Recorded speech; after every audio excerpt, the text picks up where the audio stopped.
Welcome to the Sleep Haunt. Tonight, the highway unrolls beneath the dark, carrying 9 true disturbing trucker horror stories, whispers from endless miles, lonely rest stops, and nights where silence feels heavier than the road itself. These are not tales that shout. They move slow, steady, and linger like echoes in the rear view. Stay until the last word, where each story weaves into the next, and the final echo reminds you that the night holds more than shadows. If nights like this keep you listening, subscribe so you never miss what waits beyond the glass. Share your city and the time you're listening in the comments. I love seeing where these stories travel. And like our video, your like motivates us to keep bringing you more nights on the road. Story number 1.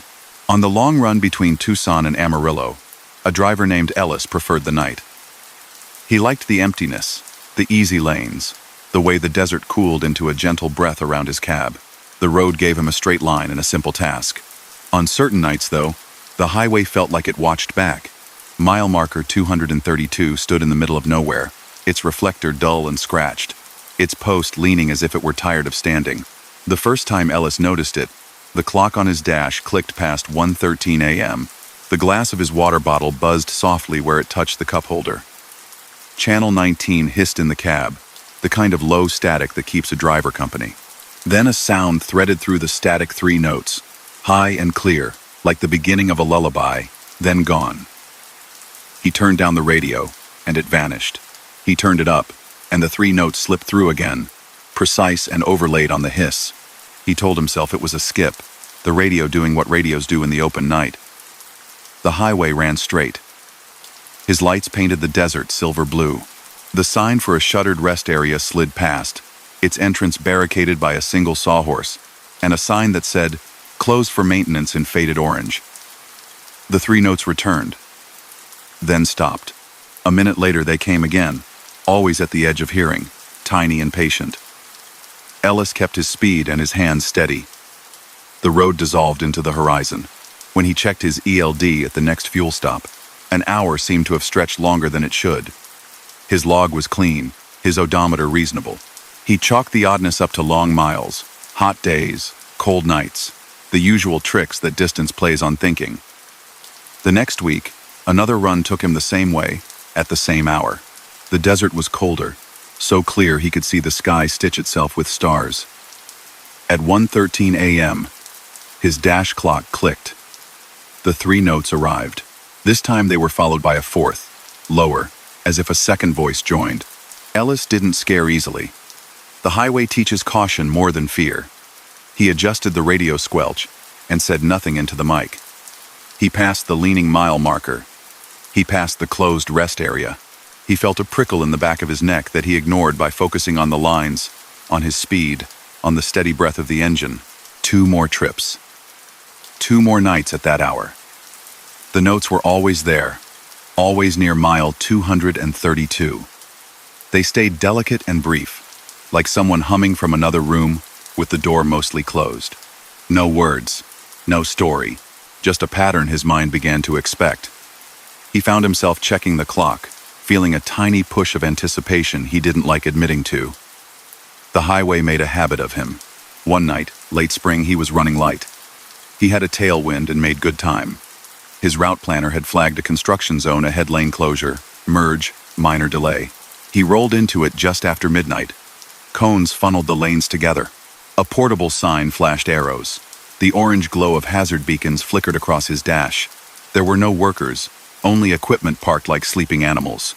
He slowed and wound through the pattern, and when he came out the other side, the highway felt emptier than usual. Mile marker 232 appeared in his high beams and slid past.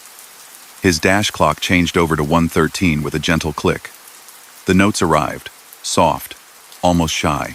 This time, they continued beyond their usual 3 or 4. The melody climbed a little, then paused, then fell, as if someone had lifted a music box lid and set it down again. In the same moment, a glow bloomed on the right shoulder. He cleared the next rise and saw the rest area open. It shouldn't have been. He knew the place. Chain across the entrance, trash barrels tipped, signs bleached and peeling. But the lot he saw was clean under bright, even light. The concrete was smooth, the stripes fresh.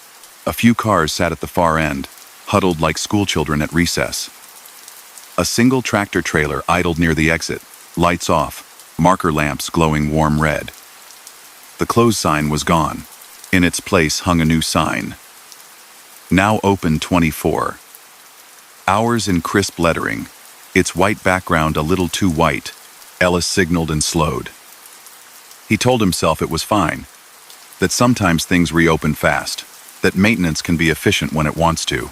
He rolled over the sensor, the arm lifted, and he slid into a space away from the cars, near the shadow of a low, flat building with long windows. The moment his brake set with its familiar sigh, the notes on the radio stopped. The silence felt oddly thick, like an extra blanket laid over thin air. He stepped out to stretch. The night smelled like creosote and clean concrete. The lights hummed with that frequency that seems to come from somewhere above the ears. The building's windows were bright, but reflective. He could see his own truck, the shape of his shoulders, the tip of his cap. No one moved behind the glass. He walked to the vending machines to check the drinks out of habit, then laughed quietly to himself when he realized he wasn't thirsty. The cans inside sat in neat rows. A sign on the bulletin board announced, "Community Update Meeting Tuesday, 6 p.m., with the date smudged into something that could have been last week, could have been last year. He returned to his cab. Before he climbed in, he noticed the trailer idling near the exit. Something about it itched at the edge of familiarity. Black letters on white, the shape of a scuff on the rear door, a little peeled sticker near the bumper. His own company's equipment often looked like that. He looked at his own trailer to reassure himself. Same brand, different number. He glanced back at the other one, and for a second the two overlapped in his head, like the same face in two mirrors at slightly different angles. He sat and closed the door. The cab returned to its gentle, pressurized quiet. The radio hissed lightly. He let his eyes close for a moment. The engine ticked softly, cooling. A car drove in, slow, its headlights aimed too low. It parked near a lamppost, and the driver stayed silhouetted behind the windshield as if waiting to be noticed. Ellis glanced at the clock. 1:24 a.m. He pulled out to roll. No point lingering. The arm lifted again. The highway welcomed him with its black ribbon and white stitches. A few miles on, near the far boundary of the construction zone, the portable signs reappeared. He passed a message board that read, "Thank you for your patience," and something else after, the letters flickering. He thought he caught his own name. He laughed again at the idea, let it go, and sped up with the open lanes. He passed the closed rest area chain up, sawhorse in place. Closed for maintenance sign slumped. He blinked, then turned and looked hard as it slid by. The arm wasn't there.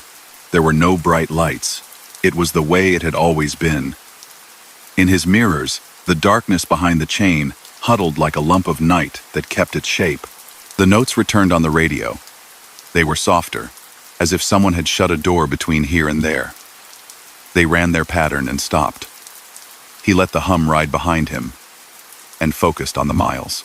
In the morning at a way station, he mentioned the rest area to the officer checking his paperwork. Just conversation. They opened it? The man said without looking up. When? Ellis shrugged. Last night. The man flipped through a binder of notices.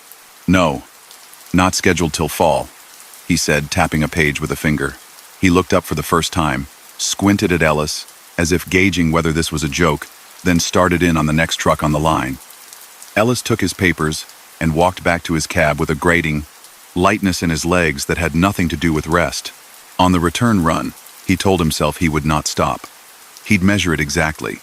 He'd keep the radio at the same volume, hands steady, eyes forward. The desert stretched out in simple lines. The clock moved the way clocks do when one is watching. At 1:13, the notes slipped in as usual. He drove past mile 232 with the kind of focus one uses to thread a needle. The rest area entrance appeared. The chain hung across it, catching his high beams and flaring white. He looked away and then back in the mirror. For a half second, he thought he saw the clean lot beyond, just behind the slumped sawhorse, like a photograph laid over another photograph. It disappeared when his beam angle changed. On the third trip after that morning, the highway gave him something new. Cones began again, Lanes narrowed, and he realized he was traveling through the same pattern, except the layout made no sense. The arrows directed him right, then left, then right again, through little chicanes that would have made sense if there were holes in the asphalt or crews at work. There were none. The signs seemed purposeful and pointless at once. He looked for other trucks, other cars, but the desert swallowed everything beyond his own lights. He thought of the trailer at the rest area, the way it had idled, the way it had seemed to match his own in all but number. He checked his mirrors and saw a shape back there, a silhouette without details, exactly where a careful driver would ride in a staggered position to avoid the wake. He felt a stubborn irritation at the tailgating and eased to let it pass. It did not. He accelerated gently. It matched him, keeping a polite distance that still felt like a hand on his shoulder. At the very end of the construction maze, a portable sign glowed with a message that shifted as he approached. "Expect delays," it said. Then, "Watch your speed." Then, as he was almost on it, "You know this part." It might have been a trick of the eyes. It might have been the letters flipping too slowly, catching haphazard words in transit. He passed it and wished he had not looked so long. 20 miles later, he pulled into a big modern truck stop to fuel and shake off the odd nervousness that had crept into his wrists. He walked the line of pumps and saw a trailer in a lane farther down with a chief feature that made his breath pause: the same peeled sticker near the bumper as his own, the same scuff on the rear door, the same black letters. He walked closer to check the trailer number, because maybe a fleet had a lot of identical wear. Maybe the world loves patterns. Maybe one sees what one looks for. The number matched his exactly. When he glanced to locate his own unit, his space was empty. He turned back, and the matching unit had just pulled away, quietly, without its driver visible through the glass, without any sound beyond the low domestic purr all trucks make when they move. That night, he did not check the radio. He drove in silence. He did not look at mile markers. He watched the shape of the headlights on the road, as if they could tell him what the road was about to do. The desert crouched around him, beautiful and bare. Occasionally, the notes would start up on their own, lighter now, like a pocket watch winding down. They made no move to intrude, no move to declare themselves. They simply threaded the air, as if the highway itself hummed out of habit. Weeks later, another driver from his company mentioned, in a way that sounded like someone asking directions, that there was a short way around a strange lane closure, out past mile 230. "There's a rest area you can cut through," the driver said conversationally, "but half the time the entrance is chained." Ellis nodded and said nothing. The other driver frowned. "You ever hear singing through the radio out there?" he asked, almost as a joke, almost as if he hoped for a punchline. Ellis kept his palm on the wheel and his eyes on the traffic ahead. He said he hadn't, because saying he had felt like an invitation for something to sit down beside him in the cab. He changed the subject and asked about weather moving through Amarillo. They talked about that instead, about wind and dust, and the way trucks lean a little under gusts, as if listening to what the air has to say. He still runs that route now and then. He never stops at the rest area that opens and closes between 1 mile marker and the next. He keeps to a lane that makes sense, even when the cones nudge him toward patterns that don't. The radio sometimes carries the notes at the exact minute. He lets them be. If he has to pass mile 232 at 1:13, he looks at the sky, finds a star, and follows that for a moment instead of a sign. Later, when the desert light begins to pale and the first hint of day smudges the horizon, the road returns to what it always was: a line, a direction, a way forward. It is easy to say it was nothing, a coincidence, a misread sign, a construction crew that comes and goes. That is the safer story, the one that a tired mind will tell itself to shut the door on what doesn't fit.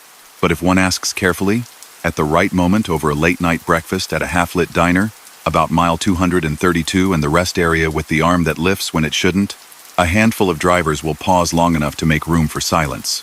One or two will say they've seen the white sign that is a little too white. And if a person listens past what their words say, they'll hear the same soft sequence of notes threaded between the sentences, a melody that rides the static, always waiting, always precise, always finding an hour and a mile marker to call its own. Story number 2. On the high plains where the interstate tightens its belt across the backbone of winter, a driver named Mara kept the wheel steady and the heater on low. Her route that week ran Cheyenne to Rock Springs and back, a corridor that could be gentle as wool one day and a blank sheet the next. She preferred dry nights with distant towns like islands and a sky so wide it made her feel more awake. The forecast promised flurries at dusk, tapering off by midnight. Her dispatcher suggested stopping early. She looked at her hours, her load pallets of pet food boxed neat and heavy, and told herself she could make the staging lot west of Arlington before the worst of it. Wind signs warned high-profile vehicles to slow.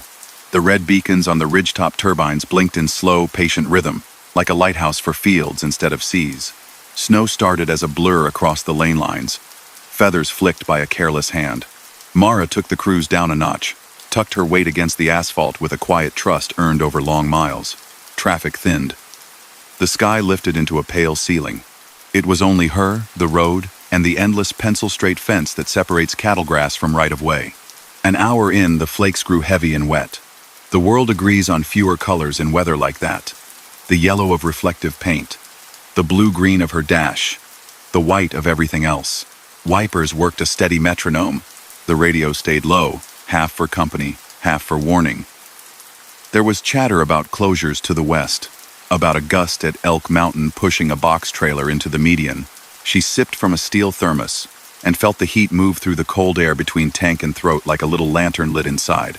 Between the sign for Buford, a place that is more idea than town, and the next rest area, the interstate became a corridor instead of a road.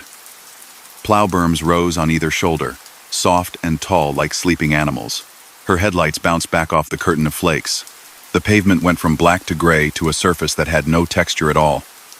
She leaned forward a little, the instinct to get closer to something one cannot see. The rumble strip murmured when she got too near the edge, a gentle reminder where the world stops being safe. A portable sign appeared out of the whiteness, its orange LEDs flickering against the snow. Road closed when flashing. Below, a single amber light turned slowly. It was not flashing. Not yet. A mile later, another sign. Chain law, enacted ahead. Mara had good tires and weight to plant them. But chains make a different sound under a truck, a rattling that crawls up the floor and into the bones of a driver. She didn't want to stop on the shoulder to throw iron if she didn't have to. The staging lot wide, flat, plowed by habit, sat another 20 miles on. She told herself she could make that much. The storm thickened the way a voice trails off in a crowded room. The lane markers disappeared. The only lines left were in her memory and under her tires. She slowed until her speed matched the snow in the air. Not more, not less. When brake lights flared ahead, far and low, relief washed through her that felt larger than the small red discs themselves. Another trucker then. Somewhere to place herself. She eased up behind at a respectful distance and let the lights become a metronome for more than the wipers. A few minutes later, the lights multiplied. Around a bend that she could feel in the tilt of the cab but couldn't see on the pavement, she met a pilot car white, with a light bar amber and steady, the rear sign box lit with letters that changed every few seconds. "Follow me," it said. Then a left arrow. Then follow me again. The pilot car drifted into the center of the lane with the kind of confidence more suited to summer. Behind it, a state plow rumbled with its blade up, just pacing, not working. Two trucks formed up behind. Mara became the third. The radio hissed and then found a voice. "Convoy speed 3 to 2. Keep spacing. No stopping," the voice said. Official and even. The sort of voice that doesn't hurry because the weather will not be hurried. It didn't say who it was. It didn't need to. In a storm like this, any line of taillights is a tiny town, and anyone who stands at its head is mayor for as long as the storm allows. They traveled like that, the pilot, the plow, and the trucks inside a bubble that extended from bumper to bumper and no farther. The snow outside the bubble was a world of nothing, soft and smooth and full of small movement. Inside the bubble, the taillights made 2 coins of red that each driver checked in the mirror the way a person checks a heartbeat. The sign on the pilot car pulsed its gentle command. "Follow me. Follow me. Arrow. Arrow." Mara glanced down. 32. Her speedo hovered and barely moved. The trucks behind her stayed small in her mirrors. 2 sets of low lights. Sensible. Every so often, the rumble strip brushed the tires like a warning whispered too quietly to change anyone's mind. The radio voice added a phrase now and then. Bridge ice. Stay centered. Or, gusts left. It never introduced itself. It never asked for callback. It didn't need to be told it was heard. 10 minutes in, the world outside their little chain changed by degrees. The light turned a notch dimmer. Not night, not dawn, one of those strange wartime hours that belong only to storms. A snow fence appeared to their right, slats stacked on slats in an endless line designed to turn wind into calm. A section near the start was missing 2 slats. Mara noticed it without deciding to. A few minutes later, a sign loomed out of the white, big, and electronic, the kind that usually gives travel times to major exits. Tonight it said staging lot 16 miles. The number felt measured and reasonable. She felt something in her chest let go. The tiny wire that tightens at the first sign of trouble. They rolled. The snow fence lined them like stitches. Once, a gust blew a cloud across them so thick that the pilot car's sign turned into a red square with no letters. The pilot slowed 2 miles per hour, and they matched, breathing together. The radio voice said, "Almost there. Keep your line." At a place where fence meets overpass, Mara watched the curtain of flakes thin, then thicken. On the right, a service road drifted under to nothing. On the left, a little grove of trees stood with snow stacked in their crooks like folded paper. They passed another electronic sign. Staging lot 16 miles, it said. She frowned without meaning to. She had not lost 16 miles of time. Her hands had not moved enough to account for it. The pilot car's sign flashed faster for a moment, as if answering a thought. "Follow me. Follow me," the voice in the radio said. Speed 3 to 2. No passing. No one was passing. There was nowhere to go. The plow did not drop its blade. The amber bar on the pilot turned at a measured rate that seemed just slightly too slow for modern equipment. Her phone on the dash cradle showed a map that pulsed their location, along a segment of interstate marked in gray. Each time she glanced, the little arrow was still between the same 2 exit numbers, still pointed west, still set to arrive in the morning. The ETA would flicker from 3-1 to 3-6 and back, as if the way in front of them had thoughts about how long it should take to be done. The trailer behind the pilot was a company Mara didn't recognize. Its side curtain was gray with white streaks of blown snow. Behind that, a grain hauler rode a little to the left. Behind Mara, a reefer hummed a steady low note that sat beneath the weather like a bass line. She liked the presence of that sound. It meant someone behind her had something delicate in his care and would drive like his living depended on it, which it did. She adjusted her mirror and gave him a little more room. After a while, the snow fence began again. The missing slats near its start were arranged the precise same way. The overpass with the drifted service road returned. A little grove of trees with snow stacked in their crooks. A sign, staging lot 16 miles. In a storm, the world repeats itself. It is a fact as old as roads. Every turn looks like the last turn. Every sign is a cousin of another. Mara told herself that. She told herself the miles look like twins when their faces are masked. The part of her that measures time while a person's hands do other things started to tap the brakes inside her without moving her foot at all. The radio popped and found a second voice, younger, tired. "This is behind you. That sign back there, it still says 16, the voice said. He didn't give a handle. The official voice answered with a slight delay. "Maintain spacing. Almost there." The words were kind, the way a parent would talk a child down from the top of a cupboard. The tired voice said nothing after that. Its lights in Mara's mirror stayed small and careful, then seemed to blink once and go away. She checked again. Only one set of lights trailed her now. She told herself the grain hauler had tucked in tighter, and she had lost the angle. Her speed remained 32. Wiper blades started to drag, ice feathering their edges so that each pass left a milky crescent at the top of the arc. Mara hit the wash, ran the defrost up a notch, and watched the blade clear after 2 more strokes. The pilot car's sign blurred and sharpened between sweeps. "Follow me. Home. Follow me." For a second, her mind made a word the weather did not intend to write. She blinked, and the letters were simple again. The rumble strip under the snow made a different sound than usual, a soft drumming when the wind pushed her half a tire to the right. The rhythm liked to repeat itself in groups of 3 and 4. Between the groups, something like a pause. Almost speech. She shook it off. Any sound repeated long enough wants to say something. At a trough in the land where the wind collected more than it scattered, visibility narrowed to the length of a hood. The pilot car slowed until 30 felt like 5. The radio voice grew smaller, but kept talking. Stay centered. Bridge deck. Soft on the brake. Another sign appeared out of the bright white, glowing by itself, as if powered by the storm. Staging lot, 16 miles. Mara said aloud into the empty cab. That's not possible. Her word fogged the inside air for a moment, and then was pulled into the heater and erased. She tuned the radio knob a degree, trying for weather. A mechanical voice read the conditions for counties in a loop that had gone on since before the interstate existed. Interstate 80 closed westbound from mile marker, and then static, and then winds to 55, blowing snow, extreme blow. And then the official voice again. Louder than before. Maintain spacing.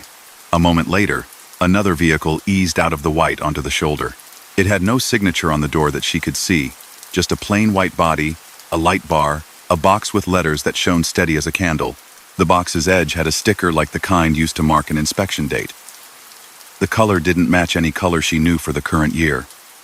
It looked sun-faded before it ever saw Sunday. Its license plate was of a design she hadn't seen since she was a kid in the back seat on family trips. Great Plains in wheat-colored paint, numbers pressed deep. The pilot car in front signaled left where no lanes changed, and a left turn would go nowhere. It slid back into center like a fish correcting midstream. The plow behind it kept its blade up. The blade's underside was clean as if it had never met a road. Her phone buzzed. A single line of text lingered on the lock screen for a fraction too long for a normal alert, as if the battery were cold and hanging on to each task with mittened hands. Stay put, it said. The result of a group chat her company used for weather notices. In small letters underneath, the timestamp said 12:13 a.m. Her dash clock read 2:08. She looked between them and felt the underside of the world tilt an inch. She put the phone face down. The groan of the reefer behind her faded, then came back sharp, like someone had opened a door in the sound and shut it. She peered into her right mirror and saw the headlamps behind, set low. Patient. She blinked against the dry air's sting. To her left, the median was a bowl of pale sky that had fallen to earth and refused to break. They passed the sign again. Staging lot 16 miles. It had become a joke told by the weather and repeated by electricity. The second voice on the radio came back, strained, close to a laugh that was not a laugh. We're not moving, it said. The official voice answered immediately, warm. You are moving. Almost there. The cadence this time had the tiniest echo, like a recording of a voice played back in a room with tile walls. Mara's eyes felt the slow burn of staring too long at the same thing. She reached for a mint she kept in the tray. The air smelled like rubber warmed slightly, like the faint sweetness that sometimes rides a snowstorm when power lines sing. Her hands were steady. The pilot car's light bar rotated in its slow way, old footage in a new storm. At last, a shape emerged that had more geometry than the rest. A ramp on the right, more black than white, more flat than draped. The angled rise of a sign that said wait station closed. Its lights dead. Its face glazed the same white as the sky. Beyond that, a wide lot that had been plowed and repolished by wind into soft contours. A line of trucks sat well spaced, noses all pointed toward the interstate, pale under an overhanging drift that looked like a wave caught a second before it broke. The pilot car continued straight. The voice on the radio kept talking, even as the line of sight to the sign box wavered in the snow. Almost there. Maintain spacing, it said. Mara clicked her turn signal. Amber ticked in the glass. No one answered. She eased off the gas and let her truck drift into the ramp's invisible mouth like a boat finding a dock by feel. The bubble around the convoy stretched, then let her go without drama. The white stayed white. The pilot car's glow faded without revealing anything behind it, and suddenly she was in a world with edges again. Snow squeaked under the tires. The rumble strip on the ramp hummed like a ringing glass. She rolled into the lot and found a slot near the low building with its porch light stubbornly on. When she set the brake, the noise of the heater felt loud in the new quiet. The paper cup in the holder had a tiny crack near its rim where her nail had pressed when the world had turned narrow. She took a breath and felt it go all the way to the bottom without catching. She glanced into the mirror. The interstate was a sheet of milk. The little string of lights that had been her horizon was gone. No pilot. No plow. Nothing but snow moving from one patch of air to another, like the sky readjusting itself. 5 minutes later, a knock. It was a firm, friendly pattern, meant not to startle. A trooper stood outside, wrapped in a jacket with reflective tape that made him into a pair of parentheses. His face was raw from wind in the way every face in that job seems to be in winter. She cracked the window, and the cold came in like a polite animal. He nodded, then glanced at her trailer and back. "You good?" he asked, and his voice was not tin, not recorded, just human and tired. Mara told him she had followed a pilot car, with a plow, at 32 miles per hour. That the sign for the staging lot had said 16 miles over and over. That she had thought she was losing time and then thought she wasn't, and then decided to trust the ramp when it came like an exit when one needed one. The trooper listened without moving. When she finished, he wiped a crescent of fog from his collar and looked out at the interstate a moment. "We closed it from Laramie West an hour ago," he said, quiet, as if lowering his voice would lower the wind. "We'll reopen when the plows can keep up. There's no pilot out there now. We had one earlier, but it turned around before the crest. We're staging here. You did right to pull off." He looked back at her with a small hesitancy at the edge of his eyes, the kind that means a person might say one more thing or might not. He chose to. "I don't know what you saw," he said.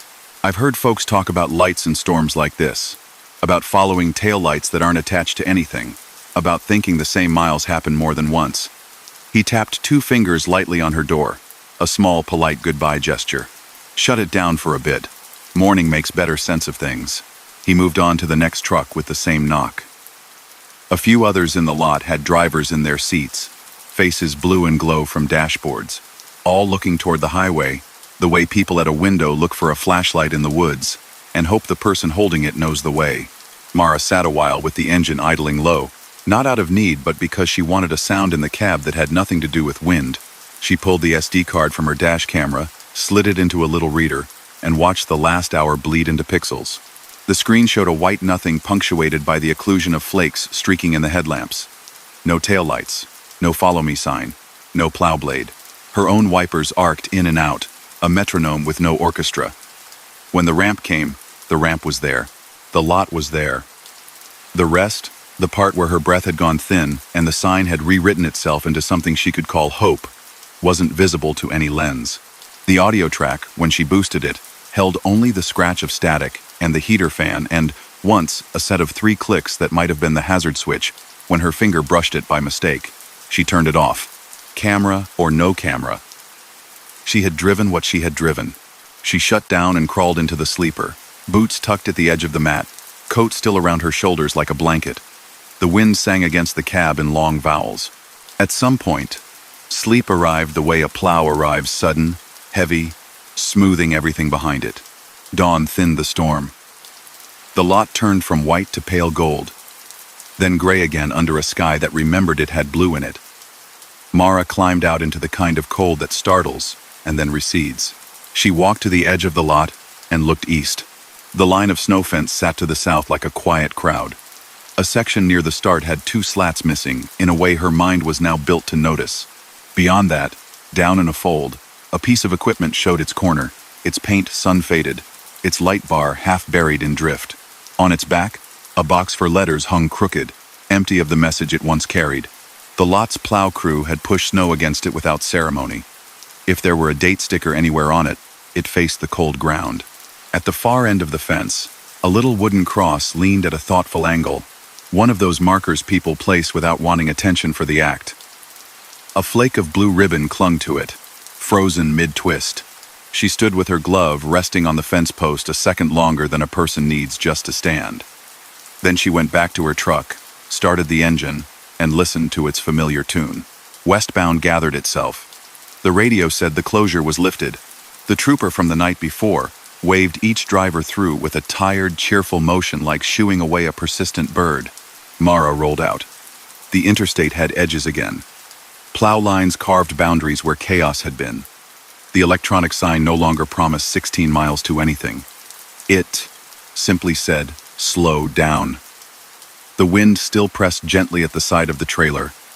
A hand not unkind. She passed the place where the ramp had let her in, and the place where the grove of trees stacked snow, and the place where the snow fence lost 2 slats. In her mirror, Amber seemed to turn once, slowly, in the way heat bends air on a summer road. She didn't look long. When the plane opens its hand to offer the next 100 miles, the best answer is sometimes to take the gift without asking its name. Later, when talk turned to storms and convoys, to pilot cars and follow me signs, she did not tell a story about anything that wasn't there. She said it wise to trust closures. She said to find a safe lot when a sign tells you the same thing 3 times. And if someone insisted, if someone cornered her at a truck stop with a map and questions and they were the kind of person who listened more than they spoke, she might say this, that 32 is a good speed in bad weather. Every driver knows that a voice on a radio can be kind, even when it isn't near, and that sometimes the road wears its past over its present, the way snow wears its own past under new layers. No more than that. The rest of it belonged to the wind, and to a small string of red taillights that moved through a night that had room for them and then didn't. Story number 3. Between 2 coasts of marsh and cypress, a ribbon of elevated highway runs straight and narrow, a causeway that seems to float on its own reflection. On clear days, the water below looks like hammered metal. At night, it looks like ink. Gabe ran that stretch often freight, moving from one port to another. Pallets wrapped tight and square, weight planted on air ride like a steady heartbeat. He liked the routine of it, the way the concrete joints thumped a rhythm under his tires, the way the guardrails kept their own counsel and let him be. His tractor was newer than most he'd driven, the kind with those little comforts that become habits wireless for the phone. Lane drift chimes softened to something gentler than an alarm, a screen that told him more than he asked. It had sensors for everything. It knew when a crosswind took a half step toward mischief. It knew if he looked away too long. It knew when someone sat in the passenger seat, and it begged at someone for a seatbelt with an eager, earnest chime. He ran the marsh at night because the air was cool and the traffic thinner. The signs at the on-ramps warned no stopping on bridge. Emergency turnouts every 2 miles. Little blue call boxes kept their watch at intervals. Bright symbols in the dark. On either side of the pavement, black water lay flat and patient, broken by the knees of cypress and the shy breath of reeds. Sometimes, in the corners of the beams, alligator eyes reflected red like Christmas lights that had decided to keep their distance. The smell of the place wet earth, a hint of salt, the sweetness of things that grow where other things have fallen, came through the vents even with the cab sealed tight. At the first joint of concrete, his dash did what it always did, a soft note he had taught himself to ignore, then another as the adaptive cruise checked the distance to a pair of taillights far ahead. He settled at 58, hands resting light, the line of lights on the causeway running to a vanishing point that always felt a little further than the horizon. 2 miles in, the passenger seat chimed. It was the sound the truck made when anyone sat without buckling, the same polite reminder the driver's seat offered if he moved before clicking in. Gabe glanced over. A clipboard and a folded flannel jacket lay in the seat, nothing more. The sensor must have been twitchy, he thought. He picked up the jacket and tossed it to the sleeper. The chime kept its tempo. On the instrument panel, a tiny icon lit. Passenger airbag on. He tapped the buckle with a finger out of habit, then laughed softly at himself and reached across the console to pull the belt. It latched with a tidy click, and the chime stopped. The icon stayed on. The truck seemed satisfied. Outside, fog began to lift off the water. Not a ceiling lowered down, just thin threads that moved like someone stirring sugar into tea. They curled under the bridge, climbed the pillars, slipped across the guardrail, and parted around the truck like a crowd resettling. The concrete expansion joints beat time. Thump, breath, thump, breath. He turned the radio low. Channel 19 murmured weather at the top of the hour, a hauler up ahead giving a mile marker and a warning about a ladder in the right lane 2 parishes over, the kind of chatter that makes a long road less solitary. Anybody else get a phantom passenger out here?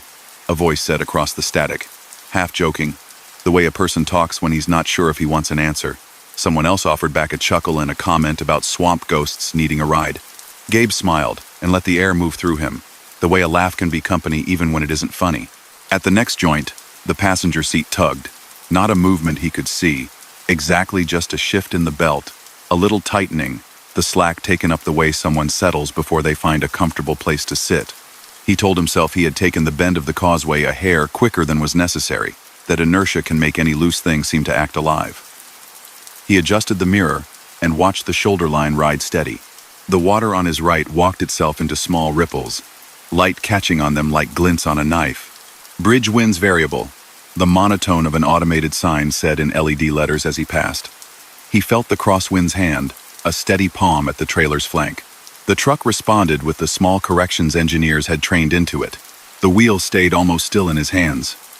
In the corner of his eye, the passenger visor folded down by itself, slow and precise, as if someone had decided to block a little glare. He turned his head.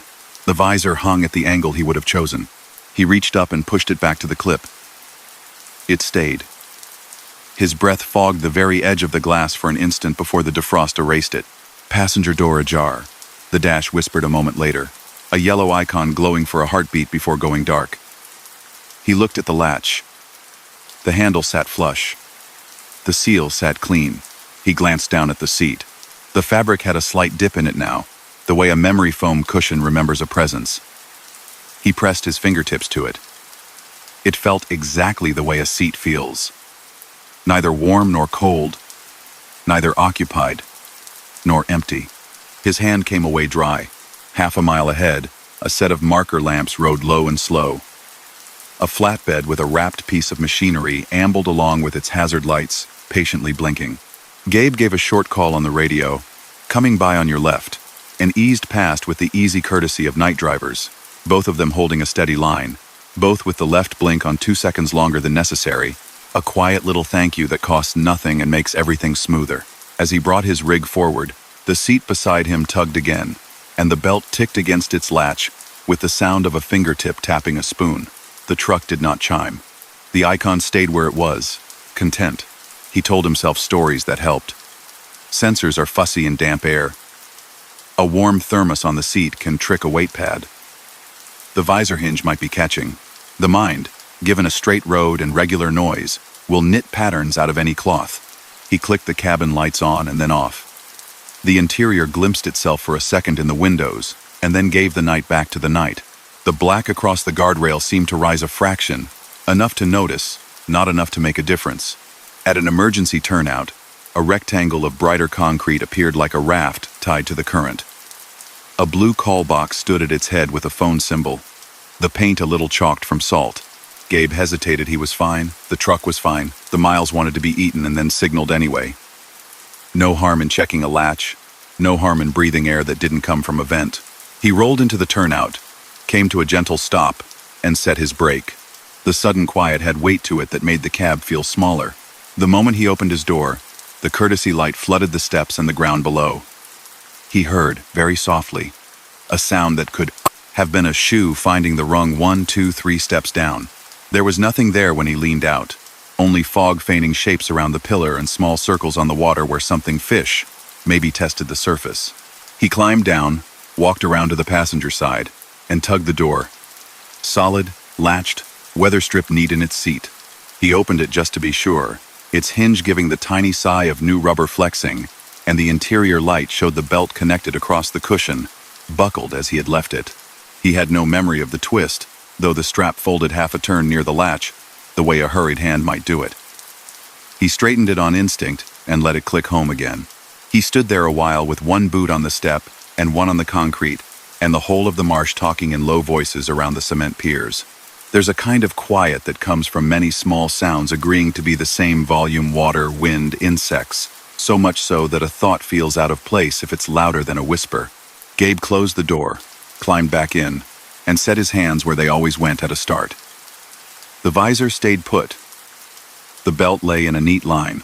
He pulled out, the turnout receding into a square of brightness swallowed by fog. Back on the causeway, the joints marked time again. The lane lines had begun to glow with the wet, each bead of paint catching the headlamps like the scales on a fish.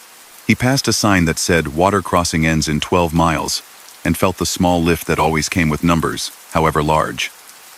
The passenger icon remained quietly lit. The chime did not object. The presence of that little light felt less like a warning than a fact, like the way the fuel gauge tells a person they are fine and will continue to be fine for a long while. A few minutes later, he noticed something odd on his load gauge. The little dial he used as a rough idea of weight on his drives nudged up a needle's breadth and held, as if a pallet had scooted a quarter inch, as if a person had leaned forward to look past the glass. He felt it in the way the truck flexed over the joints. Nothing dramatic, just a different note. He adjusted nothing, because there was nothing sensible to adjust. In the far distance, two white headlights appeared at the exact edge of what the night allowed him to see. They stayed there, steady, no closer, no farther, like an escort keeping station. He checked them a few times, the way a person will check a tooth with their tongue if it has been a little tender, testing to see if it still is. The lights didn't change. In the reflection off the windows for a second, he saw a shape riding the lane beside him that wasn't there. When he turned his head, a high cab with flat sides, the old cab-over profile, clean lines from another decade. It kept pace in the ghost world of reflections, a perfect companion. It was gone when the next joint thumped. Another blue box slid past on the right, its face blank until his beams woke it, then dull again. Past it, 3 orange reflectors sat at the shoulder edge in a triangle. The way hazard triangles sit. He was sure he'd see a car or a broken-down rig. There was nothing but the triangle, and then not even that. Once he drew even a small trick of angles, or something set out for a reason he couldn't know, and then set back up by wind. When the passenger visor tumbled down again, it did so with that same careful slowness. He fixed it where he wanted it, and decided to talk aloud, his voice a tool like any other, a way to keep the mind's gears meshing. "We're almost across," he said quietly to the empty seat, the way a person might speak to themselves or to luck. "Just a few more." Nothing changed because of his words. The fog didn't thin faster. The icon didn't dim, but the chime didn't sound either. The belt lay clean. The air in the cab seemed to smooth itself as if it approved of being noticed. Mile markers on the barrier moved backward, white on green, slow as a heartbeat. At the sign for a river with a name that fit in the mouth like a whistle, a breath of wind shifted and brought in a smell that wasn't marsh, a cool, mineral smell like wet concrete new poured. The sound in the cab changed with it, a long, low hum from the underside of the bridge that felt like it passed through him more than around him. He thought of the stories that circulate in truck stop booths and fuel lines, stories with soft edges because soft edges make the night kinder. Don't stop out there if you can help it. Don't look down if you're feeling uneasy. Keep your speed and your line and let the bridge carry you. Someone always circles back to the one about the driver who kept buckling the passenger belt on that run, who made a place beside him even when there wasn't one needed. Of all the stories, that one felt the least like a warning and the most like an understanding. The water under the bridge learned a new texture as the wind changed. On the left, where marsh gives way to open, a low light moved across the dark like a boat without sound. The headlights behind still kept their respectful distance, never catching, never fading. The seat beside him shifted again, barely more than a breath. The weight gauge ticked back down the small amount it had gained. The visor this time lifted a fraction as if something had bumped it with the back of a hand and then let it be. He drove, he breathed, the thumps counted off, and the far signs that say food, gas, lodging began to announce themselves with polite certainty. On land again, the shoulder widened, and the first honest exit in miles opened like a door cracked in a room that had been sealed. Gabe took it. The ramp curved to a plaza of sodium lights and concrete islands, a low building with coffee and a cooler humming, a row of diesel lanes with their own chorus of telegraphed beeps and clicks. He rolled to a stop, set the brake, and let the engine idle down to its rest. The cab, still and lit by his own lights alone, felt slightly larger, as rooms do when the party's over, and the house remembers it is a house again. He reached across and unlatched the passenger belt. The webbing retracted with its little wind, smooth as ever. Where it had lain across the cushion, the fabric there was darker by a shade, as if someone had brought in outside air, as if damp had remembered how to be a line and not a cloud. On the floor mat by the door, a small shape the size of a coin glinted, like a drop had fallen and dried at the edge. When he pressed it with the pad of his thumb, it left a clean mark on the ribbed rubber and then vanished. A smell of brackish water lifted when he leaned near. It could have been anything. It could have been nothing at all. Inside the store, the night clerk wore a sweatshirt with a shrimp boat stitched on the front. She handed him a plastic cup and asked about the road the way clerks in such places do. Sympathetic and practical. He said the fog had kissed the bridge. He said the wind had tried and then given up. He paid for a coffee that would spend most of its time on the dash and asked if they had a window squeegee he could borrow. "Always," she said, and pointed. He hesitated, and then added, lowering his voice without meaning to, "Do those sensors ever act up on that stretch? Passenger? Door? That sort of thing?" "Sometimes," she said after a second, eyes flicking to the side door where the sound of diesel drifted in. "Moisture does things. Cold, too. My cousin drives. He says that bridge has its own weather." She looked like she might say more, thought better of it, and pushed the little bowl of mints across the counter, as if a small fix for dry throats was the right size of solution for any problem that could be said aloud at that hour. Later, in the cab, he checked his dash camera because habit is not always about finding answers. Sometimes it's about proving to yourself that you looked. The video showed what it always shows: his beams cutting a tunnel ahead, lane lines that broke and reappeared, fog as a grain that the camera translated into snow. He turned up the audio because sometimes the mic catches things the eye misses. Between the tire noise and the low murmur of air through vents, a sound like a single word rode under one small click. It could have been a loose spoon in a cup holder. It could have been the buckle touching plastic. It could have been the tiniest syllable of thanks. He did not play it a second time. He let it sit where it lay, in the place where the mind keeps new and new not at the same time. On runs after that, he crossed the water the way anyone crosses any distance, present and careful, and not prone to inviting what didn't need to be invited. He learned the pattern of the joints as if they were a melody. He learned where the wind leans hardest and where it lies down. When the icon lit as the tires climbed the first span, he reached across without looking and set the buckle in place, a small ritual like tapping the dash before a long hill.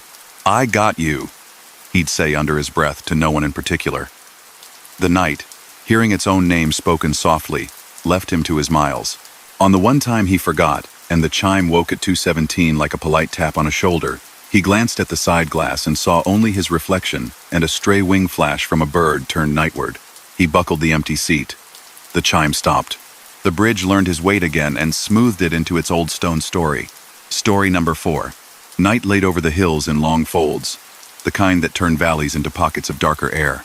A driver named Rowan had the mountain run that week, a route that threaded between towns whose names fit on 2 lines of small signs and rivers that ran brown on rainy days and glassy on clear ones.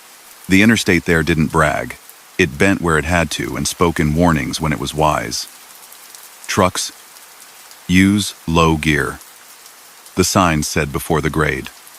Brake, check, area, ahead. Runaway truck, ramp, 1 mile. Rowan's trailer rode light empty racks nested like silver bones, chains stowed, straps wound tight and tidy. Light loads can be lively on a grade. Without weight to settle them, a sneeze of wind will nudge the trailer like a friend with unhelpful timing. He liked the feel of the hill nonetheless. He knew where the median widened, where the rock faces seeped after a rain, where the firs at the top caught ice on their needles and held it like a secret. At the base, he rolled into the brake check pullout even though he didn't have to.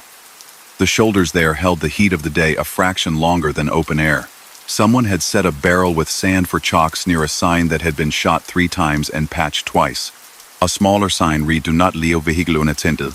He put a foot down, breathed in the smell of damp rock and leaf mold, and walked his lights on reflex, palms skimming the cool metal, eyes flicking across each tire sidewall. When he stepped up to the catwalk to check a strap that didn't need checking, his boot sole came away with the finest mist of black dust he didn't remember. The roads here made their own dust, coal and soil and rubber all meet, and say they were never strangers. He knocked his boot against the step and watched a little cloud drift away into the dark.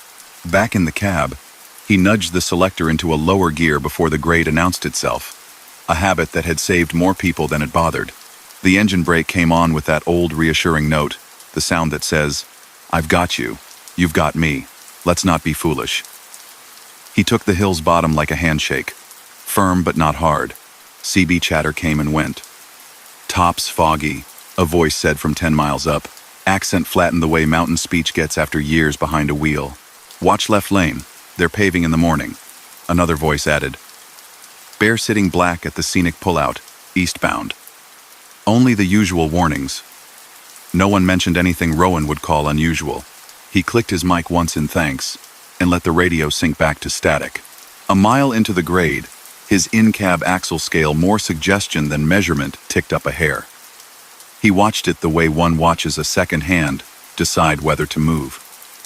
Another hair. He frowned without thinking about it. Light loads make needles twitch when roads tilt. Maybe the racks had walked an inch. He pictured them on their anchors, quiet, obedient.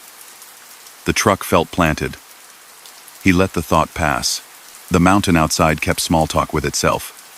Crickets strung their music low between the guardrail posts. Water in a culvert ticked like a metronome. Every so often, the ventilation shafts that ventilate nothing now hummed with the memory of fans. Rock faces lifted beside the right lane like the sides of old barns abandoned to vines and wind. Rowan shifted down another gear before the hill asked, just to be kind to his brakes.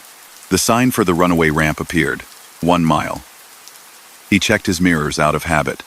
Empty lanes. His own marker lights blinking along the trailer's edges like polite conversation in a quiet room. He crested a small false top and saw the same sign again. Runaway truck ramp, 1 mile. He told himself he'd misjudged distance fog in the eyes, miles shifting their clothes. The needle on the axle scale eased up again and held. The pedal felt heavier. The engine sounded the way engines do when asked to lift more than they were told they'd have to. He checked his gauge's coolant in the safe band, oil pressure steady, volts as expected. Ahead, a pair of taillights appeared far up, not part of his night yet, just a suggestion of someone else doing the same work. He let his eyes rest on them for a beat. Between one heavy breath and the next, the hill steepened. The second sign for the ramp came again. Runaway truck ramp, 1 mile. The letters looked right. The font the state uses, the yellow exact. The number refused to change. Rowan pressed his back deeper into the seat without meaning to. Muscles know about grades in ways the eyes don't. He watched his tatch and let the engine sing in that nice high note, where air does good things. A sound like something shifting, deep and soft, swept through the trailer, no clatter, no bang, just a pressure change, like a person sliding from slouch to sit with purpose. He thought of straps, and then of nothing. A driver starts collecting thoughts like these on long runs, then learns which ones to set down. The weight needle lifted another needle width. He told himself the gauge was lying aftermarket, cheap, subject to moods.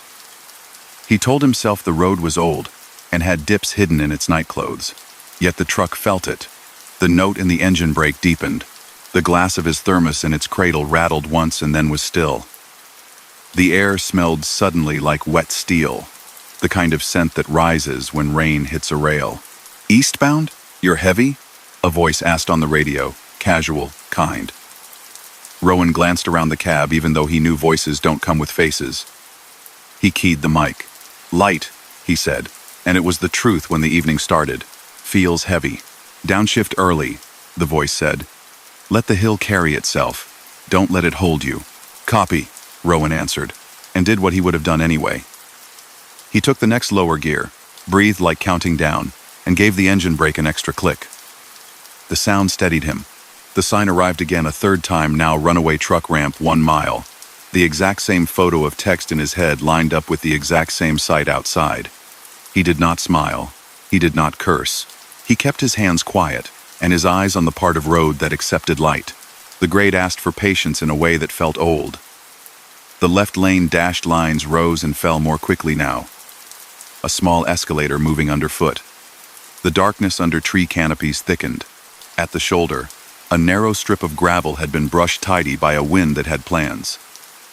He checked his mirror again. Back there, the world arranged itself in the usual way, his trailer's straight shoulders, the marker lights a steady red string, the road a ribbon the same width as before. In his side window, the reflection of the rock wall stuttered with each cut in the mountain flat, then ridge, then flat again, the way a jawline looks when someone whispers. Way station ahead, a green sign, small, older button copy lettering that caught his headlights and threw them back in little beads. Most stations in that part sat at the bottom of grade, weighing the eager. This one announced itself up high, which made sense in a different era when coal trucks tilted scales at both ends of a hill. All trucks must enter, a second sign said, its size a little too modest for its message. Rowan rubbed his thumb across the seam in the wheel and calculated what he knew of stations on this route. He didn't remember one here. The weight needle held steady in its untrue truth. He flicked a blinker out, of politeness, and let the exit take him. The ramp was a curve carved more cautiously than the interstate, tight enough that anyone inattentive would know it and remember, wide enough for someone careful.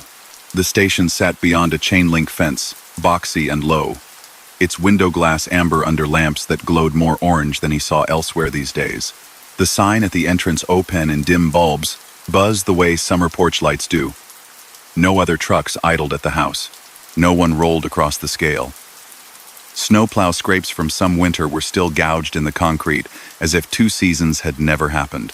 He eased onto the scale, straight and slow, a whisper of brake at the end to settle the rig. The speaker at the window crackled alive with a voice that had a shape calm, a little air in it, like it came through a tunnel of tile. "Hold your brake," it said. "Neutral. Keep your foot down." He did.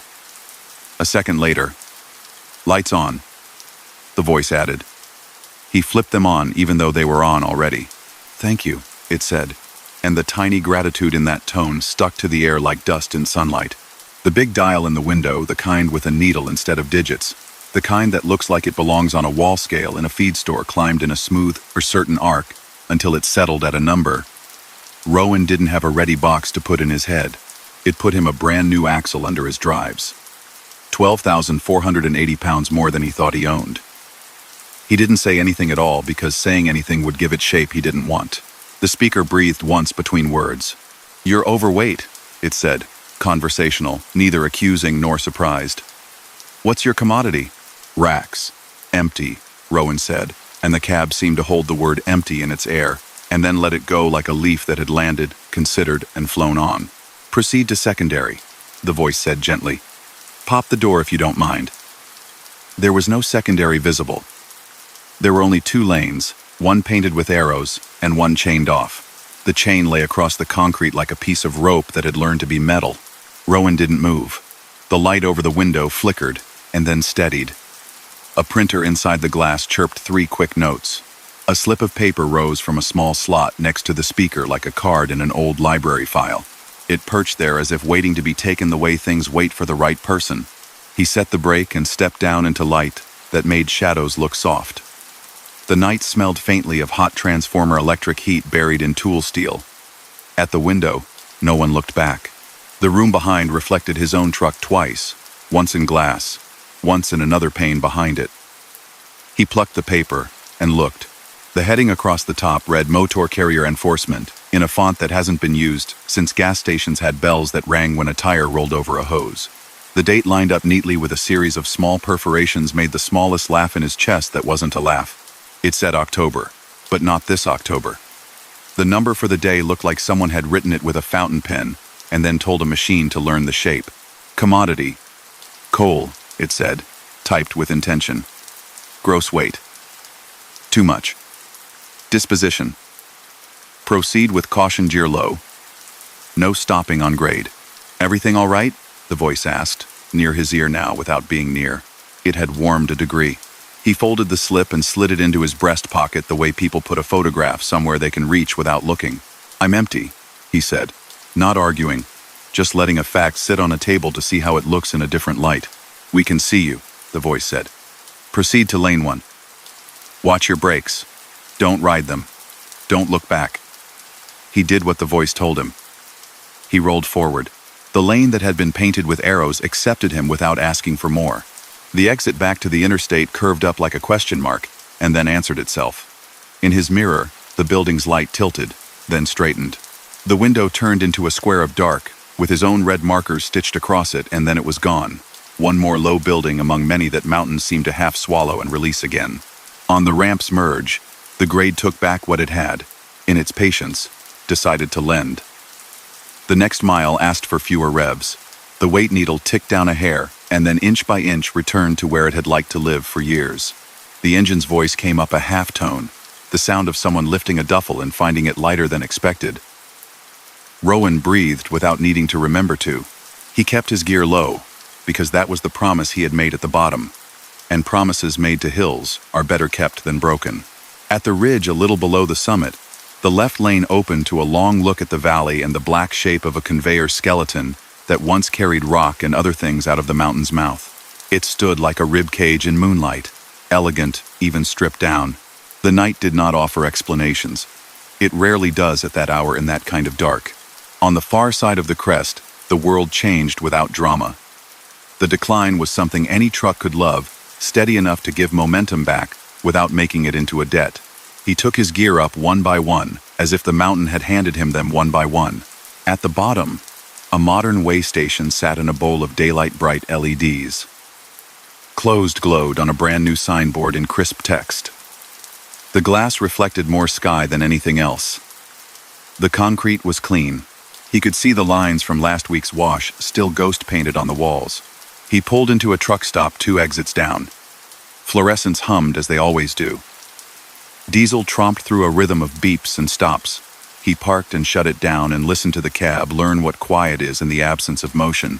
When he stepped out, a whisper of black dust lifted from the tread of his boot and vanished before it could fall to the ground. He went around and checked the trailer latch. On the handle, under the grain of road film that every run puts on every surface, a dark smear sat the length of a thumb. He pressed it with his gloved finger and made a mark that matched. It smelled like rock that has been deeper than light. He wiped it on the rag he keeps in his step box, and the rag turned a color it already knew by other names. Inside, the diner side had coffee and a chalkboard with pie in different careful cursive. 2 drivers nursed cups with the look of people who had been out and in again. Rowan sat and put his hands around the warmth. The conversation at the next table did that low go-round that happens when you aren't trying to listen and then find you are. You ever run the grade up by, "When I was green," someone said, "you keep your gear in your head. Feels like somebody climbs in with you sometimes." Old-timers used to say the mountain keeps a weight of its own and every now and then it tests your promises. "They still print slips up there?" the first asked, amused, curious. "I've seen one," the second said after a beat. "Old-looking paper. Says what you already know. Coal everywhere here, even if there's none on your trailer. Doesn't mean anything other than you're in a place that remembers what it was built for." Rowan didn't show his paper to anyone. He didn't feel like turning it into a story told with hands. He finished his coffee and walked back out into air that smelled like night turning into later night. He sat in the cab and unfolded the slip. The ink looked fresh and old at once. The number for his truck was right. The state stamp at the corner was the shape stamps have when they've been smacked onto too many surfaces by too many hands. He tucked it into the pocket behind the visor, not as a trophy, not as an explanation, just as a small receipt for a thing that could not be rung up. On his next run over that hill, the weather turned clear, and the stars had hard edges. He stopped at the brake check, because that's what he does. He thought about how people used to move weight up this grade by cable, by shoe sole, by gear that had more metal than electronics. He set himself a gear lower than the chart would dictate for his weight, and smiled to himself at the inefficiency. When the grade rose and the trees took back some of the road's sound, he spoke in the cab in a voice that did nothing to the Pabra ones, the mountain, and everything to him. "You can ride," he said to the space that was only ever air. "But I'm going to the top either way." The sign for the runaway ramp said what it always says, once. The weight needle stayed where he asked it to. The engine brake held the hill's hand, and the hill held back like a partner at a slow dance. The modern way station at the bottom shone closed, and its glass reflected only what faced it. He reached up and tapped the folded paper where it lay behind the visor, and felt the way people feel when a small ritual and a large road meet without incident. The mountain did not answer. It didn't need to. It had already said everything it had to say in yellow text and leaning rock. Some nights on that stretch, when fog lays down in the low spots, and the signs at the median make little islands of truth in a moving sea, a driver might feel the pedal go a fraction heavier for a quarter mile and then ease. They might key the mic and not say anything at all. They might shift down even if the chart says they can hold. No one writes that pattern into their logs. No one notes it at inspection. People who have been doing this a long time will pour coffee and talk about weather and shoulders softening, and whether the state will fix the pothole by the second runaway ramp this budget year. If someone mentions a station on the hill, there are nods, and not much else. If a person asks the right way, clear and quiet, with a hand that knows how to measure without holding tight, someone might say, "Don't ride your brakes. Don't look back." And if a piece of the past wants a lift, let the road decide the weight, not your nerves. That's not a warning so much as it is an understanding you can feel in your hands on the wheel, your foot on the floor, and your breath in your throat where the air has that mineral taste a mountain keeps to itself. Story number 5. Along the ship channel where cranes bow and lift like patient birds, a driver named Lena pulled through a maze of lanes lit by sodium lamps. The port at night is a city made of rectangles and numbers. Stacks of ocean-colored boxes rising like windless waves. Horns from vessels out in the bay let out low, distant notes that seemed to make the air itself thicker. A breeze carried a salt smell through gaps in the fence, the kind that clings to metal and stays in the seams of gloves. Her pickup order was simple. One empty 40-foot-high, cube container, clean and ready, move it inland, to a carrier's yard outside the Beltway. The paperwork in her hand had a container number printed twice a string of letters and digits that meant almost nothing unless one had a screen next to it. A yard goat inched by with a stack of flats on its back, orange beacon turning, driver silhouetted against the wired glass window of the cabin. She waited at the check booth until the clerk slid her EIR under the slot. The number had been re-inked by hand where the last digit had smeared. He smiled the tired smile of someone who makes tiny decisions faster than he can name them. "Empty," he said, tapping the MTY box with the back of his pen. "Lane 27. Crane 4. Lena rolled forward, flashed her lights at a guard who barely glanced up, and followed the painted arrows through lanes of stacked steel. The boxes wore livery from all over logos, layered upon faded logos. Old companies painted over by new owners, stencils ghosting through in sunlight. Hers sat 3 up on a short stack, pale blue beneath grime, door gaskets chalky with salt. Crane 4 reached down a spreader like a careful hand. A horn peeped twice, the hook set, and in one smooth lift her empty box hovered, swung, and settled on her chassis with a resonant clonk that traveled through the frame. The crane operator gave her a thumbs up through glass that reflected the whole light scaffolded yard. When Lena tightened the twist locks, her gloved fingers came away with a fine white dust that didn't belong to dust from roads. It clung to the creases like flour. She rubbed thumb to forefinger. It squeaked faintly. The metal tasted of brine under the smell of machine grease, a memory of weather far away. Back in the cab, she checked her in-dash weight gauge out of habit. Empty containers have their own weight. You can feel the difference between a 20 and a 40, but they don't move the needle much. The dial hovered in the low range, then flicked up and back, as if it had second thoughts and decided to behave. The seal on the door read a number that matched her paper, if she didn't stare too hard at the last digit. A plastic tag with the carrier's name dangled from a bolt, scuffed and dulled. She eased through the exit toward the highway. Stop-start, the lines of trucks ahead breathing in unison. A ship's horn out on the water sent a long sound across the yard that reached her cab like a low thread. Her radio was on low-volume dispatch traffic, weather, ordinary talk. When she crossed the gate and swung onto the feeder, the port's lights fell behind like a lit city one can see, but not touch. She took the ramp, merged with late traffic, and let the interstate steady her night. The route was familiar. Beltway, then long flat miles through pine and pasture. Then the yard where she'd drop the empty and hook her next load. The night stayed warm even after midnight. The sky over the refineries glowed in a soft, permanent twilight that never goes completely away. She set the cruise in a number she trusted, and let the hum of the engine and the white marks carry her forward. 10 miles out, the trailer made a sound she could not place. It was not the rattle of chains, not the scuff of loose gear. It was a hush, low and continuous, like wind passing through rigging on a day without much wind. She turned the radio down to hear it better, then up to make sure she had. The sound kept to itself, neither louder nor softer, just present, as if the container were holding a seashell up to its own ear.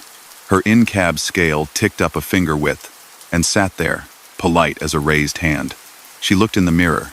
The box rode calm, doors tight. the reflectors along its end making their small red stars in an orderly row. She knew better than to be spooked by noises. Steel speaks when it settles. Old boxes remember where they've been with creaks. She told herself this, and kept her line true. The way station on the outbound opened its sign for a handful of trucks at once. She took the right lane, throttled down, and rolled across. The digital screen by the window ticked numbers as she passed. "You're good, driver," a voice said from the intercom, tinny and cheerful. "MTY?" the voice added, more as a courtesy than a question. "Empty," Lena answered. "Reads heavier than it looks. Must be the damp," the voice said, and the light flicked to green. She smiled because everyone blames damp for anything that doesn't make sense near a coast. She brought it back up to speed and let the station fall behind into the small geography of that particular mile. The hush from the trailer changed near the river crossing, where the dark water moves under the highway like a cool thought. It thickened and thinned. It made little pauses like breath. Lena cracked the window a hair to see if it would run out to the air. The scent that came in was unmistakable salt and a whiff of seaweed in a place where brackish becomes fresh. Without deciding to, she closed the window and turned the fan up a notch. The sound settled back into itself, as if satisfied with being noticed. She thought of the box's paint and the way old letters showed through when light hit just right. At a truck stop fuel island weeks before, a driver had told a story over coffee about a certain carrier that had bought a lot of used containers cheap. Some of them came from lines that no longer crossed oceans. Their names sold off along with hulls and cranes. The driver had said, laughing a little, that those orphan boxes sometimes hummed when you hauled them toward places they used to go. He'd said it without expecting to be believed. He'd said it the way people say things because they want them to be a little true. The highway opened into a straight run. A distant glow flickered ahead where the pine thins and a town lets its light spill over. Her phone buzzed with a weather push. Coastal advisories. Small craft warnings. Words meant for boats, but delivered to any device that happens to be near enough to towers, that also happen to be near the water. She set the phone face down and watched for animals at the shoulder, the way all-night drivers in those parts do without needing to be told. At the county line, the hush in the box became a soft tap-tap, irregular but intent, like the remembered rhythm of ropes against a mast. It lasted long enough for her to have a thought about it, and then faded before the thought finished forming. The gauge climbed a sliver, and then went back again, an animal settling in a crate that fitted exactly. She took an exit for a rest area just to walk around and let the box hear the land for a minute. The lot was lit but quiet, the kind of stillness that makes paper napkins near vending machines not move at all. Mosquitoes threaded the air near the lamps in lazy spirals. She did a quick loop with her flashlight. The doors looked right. The handle was pinned and sealed. Her beam slid across a corner of paint where grime had shuffled a little in straight lines, as if someone had wiped a hand across it and not finished. Underneath, a shadow of old letters ghosted. A round-stemmed E, the tail of an R, the curve of an O. She held the light steady, and the letters retreated. More suggestion than fact. On the lower left door, near the hinge, a smaller stencil looked newer, crisp even under dust. Inspected Yokohama, with a year that felt too far behind to still be on the move. Back inside, as she pulled away, the radio stumbled into a weather channel and read in a flat voice, "Coastal waters from High Island to Freeport out 20 nautical miles, seas 5 to 7 feet, light rain visibility variable." She wasn't anywhere near High Island. She wasn't anywhere near out 20 nautical miles. She turned the knob and found music, because music puts edges on things that don't want any. Past midnight, traffic loosened to a few rigs, and the odd car with a headlight pointed slightly down. The stretch near a decommissioned exit came up the one that used to drop to a river landing before the bridge made it unnecessary. The sign for it still hung there with a sheet metal patch over the exit number. Her GPS chirped a recalculation she hadn't asked for. For a second, a street name appeared that didn't exist anymore. Pier Road. Then the map blinked, and the line returned to the highway it knew. The hush from the box lifted, as if it were tasting the idea of turning, then lay back down when she passed by. She called dispatch on the company channel. The night person had that attitude that comes from being the first and last ear for a lot of drivers at once. Lena asked if the yard would mind an early drop. "We're open," dispatch said. Then, after a pause, That empty number, it was swapped last week from a different box. Should be fine. You okay? Yeah, Lena said and meant it. Sounds like the wind in there. Wind in a box, the dispatcher said, amused, and then got pulled into a second conversation she had to have. Before she let go of the mic, Lena added, "You ever hear a box sing?" A new voice peeled off a third mic on the same channel. Older, careful. "You got a blue one with paint worn thin?" he asked, not bothering with handles. "Happens now and then. Old number shows through. Don't stop under bridges if you can help it. Don't park near water if it wants you to. Let it ride to a yard with chain link and gravel, and it'll forget it by sunup." He said it like he was talking about a dog that might follow a person home and then lose interest by morning light. She thanked him and signed off, eyes on the road. The idea of not stopping under bridges felt simple enough to keep. She looked at the map again to see where bridges might be. In this part of the country, water finds every low place. Best not to count them. Just past 2, she pulled into a truck stop she liked for its long sight lines and its coffee that didn't pretend to be more than it was. She took an end slot, nose toward the exit, habit in case she needed to leave quick and quiet. She set the brake and the truck side down. For a moment, the hush hung in the cab through the wall behind her, a ghost of a sound. Then the reefer 2 lanes over cycled and the noise folded into that and into the rest. Pumps beeping, a car door shutting, a faraway laugh that meant nothing. She stepped down. The air had a cool wetness that would leave dew on hoods come dawn. On her way to the store, she glanced at the rear doors. The seam between them glimmered with moisture that tracked down in 2 thin rivers, so perfectly straight they looked drawn. She touched it. Her fingertip came away damp and a little sharp with salt. The gesture felt like tapping a fish tank, nothing changed, and yet it felt like she had pressed a boundary she didn't own. She slept light. In the hours when most everyone in a lot has found the same frequency of quiet, she woke once to a soft, slow tapping that matched nothing near. It was inside the rhythm of her own breath. It was there, and then wasn't. When a bird skittered across the gravel near her steps in the first smudge of morning, the box made one long, hollow tone like metal cooling. She sat up, listened, and then laughed quietly to herself, because one can't be the person who gets spooked by a sound steel makes when the sun shifts. Day thinned the night. Pine tops cut out from the sky like black paper turned green. She got rolling again, coffee lid pressed firm, mind slow the way it is in the first miles. The hush was gone now, or too faint to name. The gauge sat obligingly where it had promised to. As she approached the carrier's yard, the world settled into a set of lines and right angles, fence, gate, row on row of resting boxes. The guard took her EIR and waved her toward a slot near the back, where empties wait their next assignment. A yard worker in a hard hat shuffled in, circled a finger for her to back it in flush. She set the doors outward to let the checker make sure the box was good. When the handle swung, it left a print in her glove that looked lighter than dust. The seal popped, the cam turned. The doors came open with the squeak of seals that need sun to soften them. Inside was exactly what an empty should be. Corrugations clean, floor scuffed but sound, locking bars straight. The air that spilled out, though, wasn't warehouse air. It was cool and carried the faintest, farthest echo of a harbor morning, the kind of smell that lives in rope and old piers and the inside of life rings hung on hooks. The checker was young and wore his vest loose. He crouched, ran a hand along the floor with a rag, and came up with a sheen of fine white that he shook off like flour. He peered at the ceiling, nodded, and signed the chalk mark everyone looks for. "Smells like the docks," he said, almost pleased. "Haven't been there in months." He stepped down and closed it up. "Good, he said, snapping a photo with a tablet so the record would be what the record needed to be. Inside the office, the printer spat her receipt.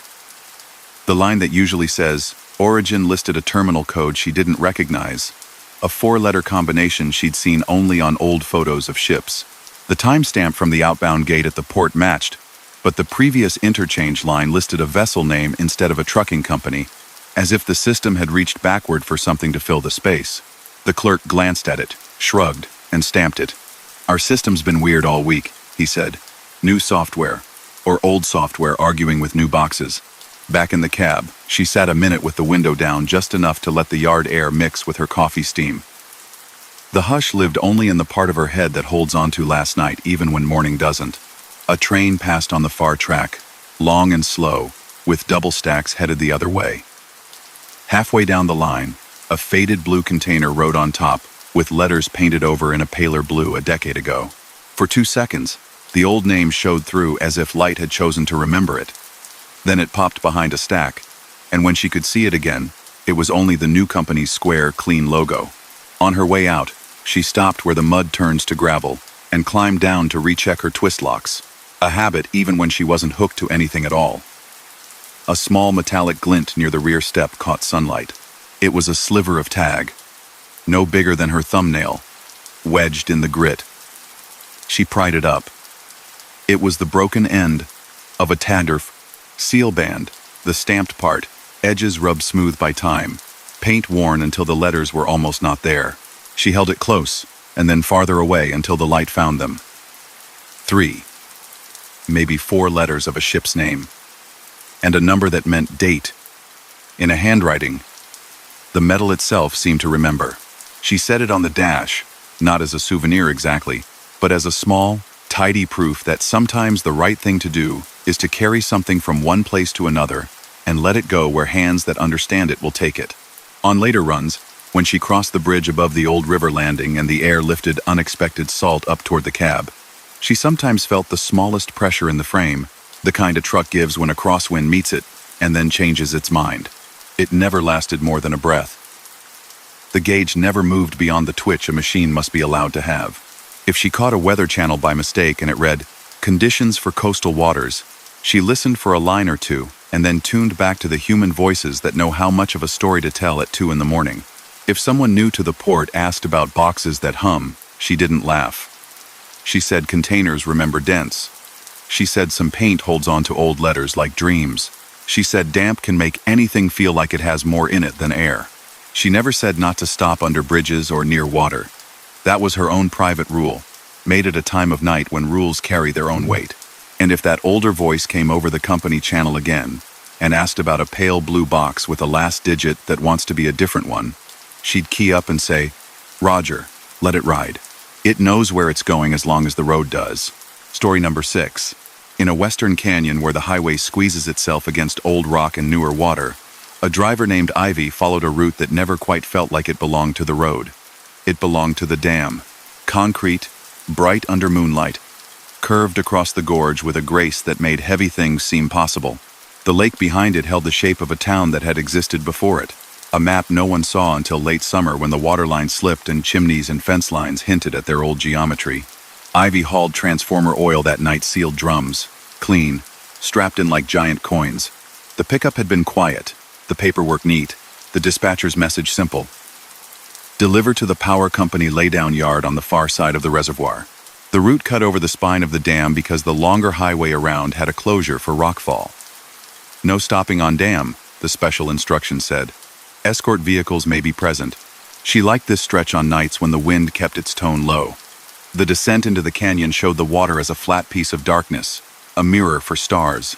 Spillway gates sat with their teeth showing, dry at this hour, their shadows a counterpoint to the sodium lamps on the access roads. The gatehouse at the near end looked like a small school built of concrete instead of brick. Between the house and the water, a line of pylons marched toward the rim, each humming very softly, a sound the ears catch without the mind deciding to. A sign at the turnout read, "Dam Road Authorized Vehicles Only." Another said, "Speed limit 25, no stopping." A third, in that old green highway font that looks as if it knows every mile it's ever been, added, "Use low beams." Ivy checked her headlights and bumped them down, a small gesture that felt like a bow on a bridge that deserved one.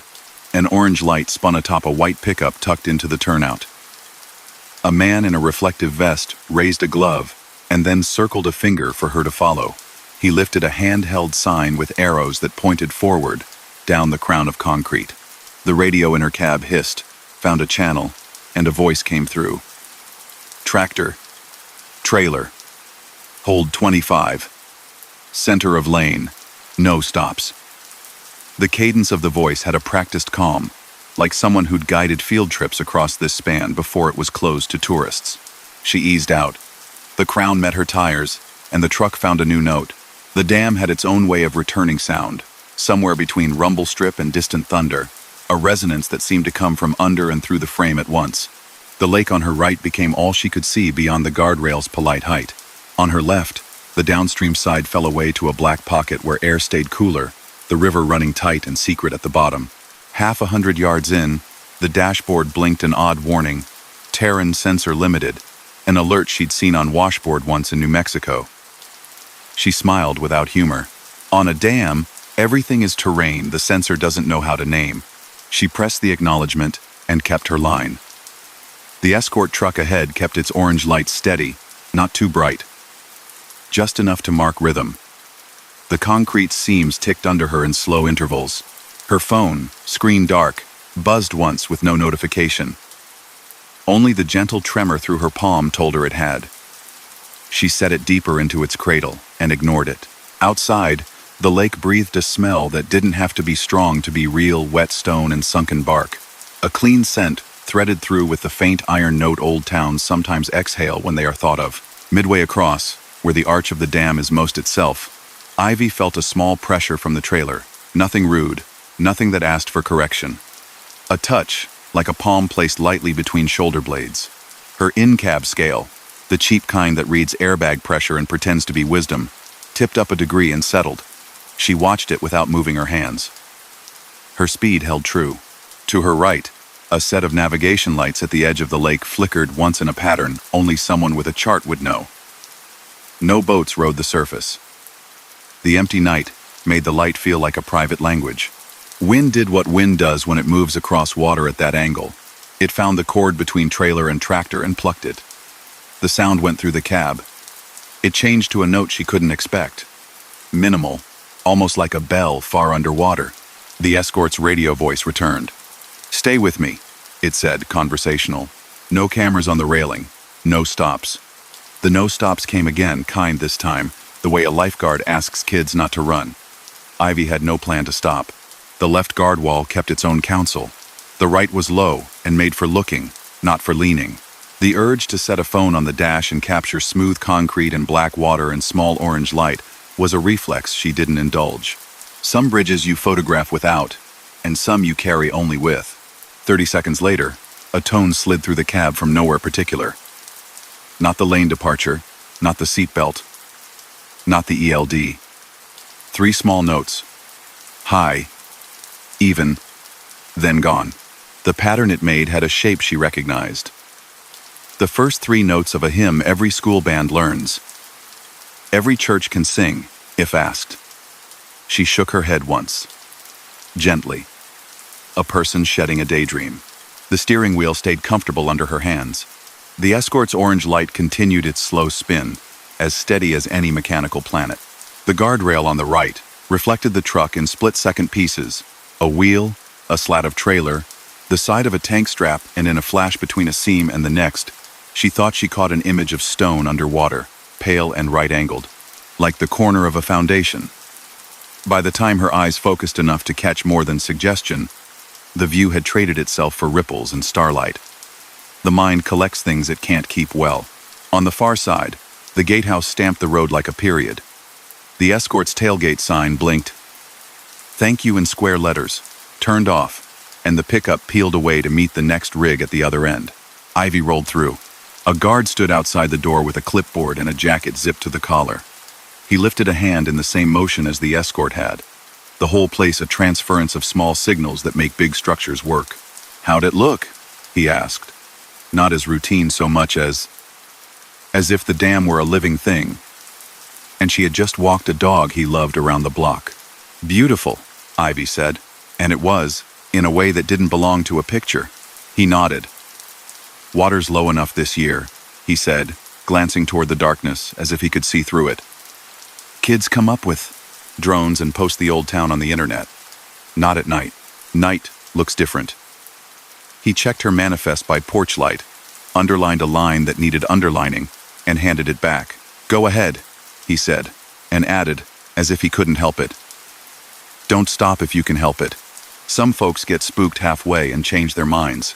She thought she heard a bell again when he spoke, not a ring, just the suggestion of one in the way a voice sometimes carries the room around it. She thanked him and rolled on. The road past the gatehouse clung to cliff, then opened in a sweep where the lake widened to a dark plain. The laydown yard sat in a bowl of lights with the power company's name painted on the side of a prefab office. Gravel crushed under her tires with the sound of 1,000 little yeses. 2 workers in hard hats met her at the dock. Their reflectors threw light back at her like they were made of moons. "Back it here," one said, tapping a toe on an outline that meant forklift. She did, straight and slow. The drums made that small sound they make when they're content. The air had the smell of electrical cabinets warmed by daytime but now exhaling under stars. While paperwork copied its own pages and coffee warmed hands that had spent a shift with metal, one of the yard guys nodded toward the dark line of the dam and said, "Kind of like driving across a giant instrument. That thing." The other laughed quietly and said, "You hear the bells?" The first gave him a look that meant, not everyone needs to hear that yet. Ivy, smiling because she had a sense of being in a conversation begun long before she arrived, said, "Maybe," and that was all that seemed necessary. The return route would be the same. The longer road was still closed. She cleaned her windshield with the last of the good paper towels from the office, got her signatures, and pulled around with her now empty trailer humming a lighter tune. At the gatehouse, a different guard stood where the first had, taller, a little heavier, a knit cap pulled down over his ears. He leaned into the window when she slowed. "Wind's up on the face," he said, eyes flicking from her tires to the sky and back. "Nothing major. You're clear." He handed her a small card, laminated, with the dam's name and a list of rules printed tight. He tapped one line with his finger. "No pedestrians stopping on dam. People like to get out and take long exposures," he said, exasperated in a friendly way. "Not tonight. When the wind whistles on the rail, they hear things." Ivy wanted to ask what exactly people heard. The night offered a better companion for whatever the answer might be than words would. She nodded and eased forward onto the crown again. This time, the lake's surface had a skin on it that was almost music, little ridges of wind marching in a field that made the stars shake themselves into pieces. The concrete sang its low note as before. Halfway, a maintenance light down on a platform flickered and then held. In the echo off the gorge, a sound traveled without a body to carry it, one clear chime, then another. The distance between them, the sort that tells time more than melody. She checked the radio, because sometimes a tower out here will throw strange, but the scan found nothing but a weather loop for 3 counties away, reading dew point and pressure in a voice that knew nothing of bells or lakes or towns underwater. Her axle gauge did that small tilt again. She gave it a glance, and then, because she couldn't help it, she let her eyes slide to the waterline. A pale stripe marked the rock where the lake had fallen to this year's resting place. In the shadow below that, something vertical lifted through the surface, then went away as the wind changed. A snag, a trunk, a post, anything like that lives in lakes.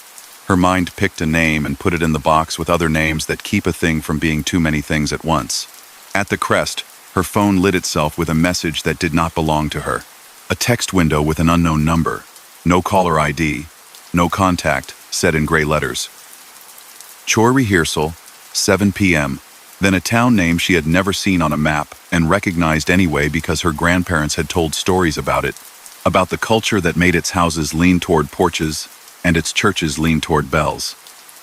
The date under the message had no year, only a day of a month that had already passed. She blinked, and the notification was gone, replaced with her own empty lock screen reflecting the night in the glass. She didn't touch it. The friction of the wheel under her hands felt like a better anchor for the moment than pixels would be. At the last third of the crossing, the wind on the face of the dam knit itself into a particular pattern, like someone blowing across the tops of bottles in a practiced way. It was not a song. It was not even a tune. It was more like the idea of a tune, an invitation to finish something the air had started. A single drip of water from somewhere under a spillway made a small, regular puncture in the sound, a metronome from under the concrete.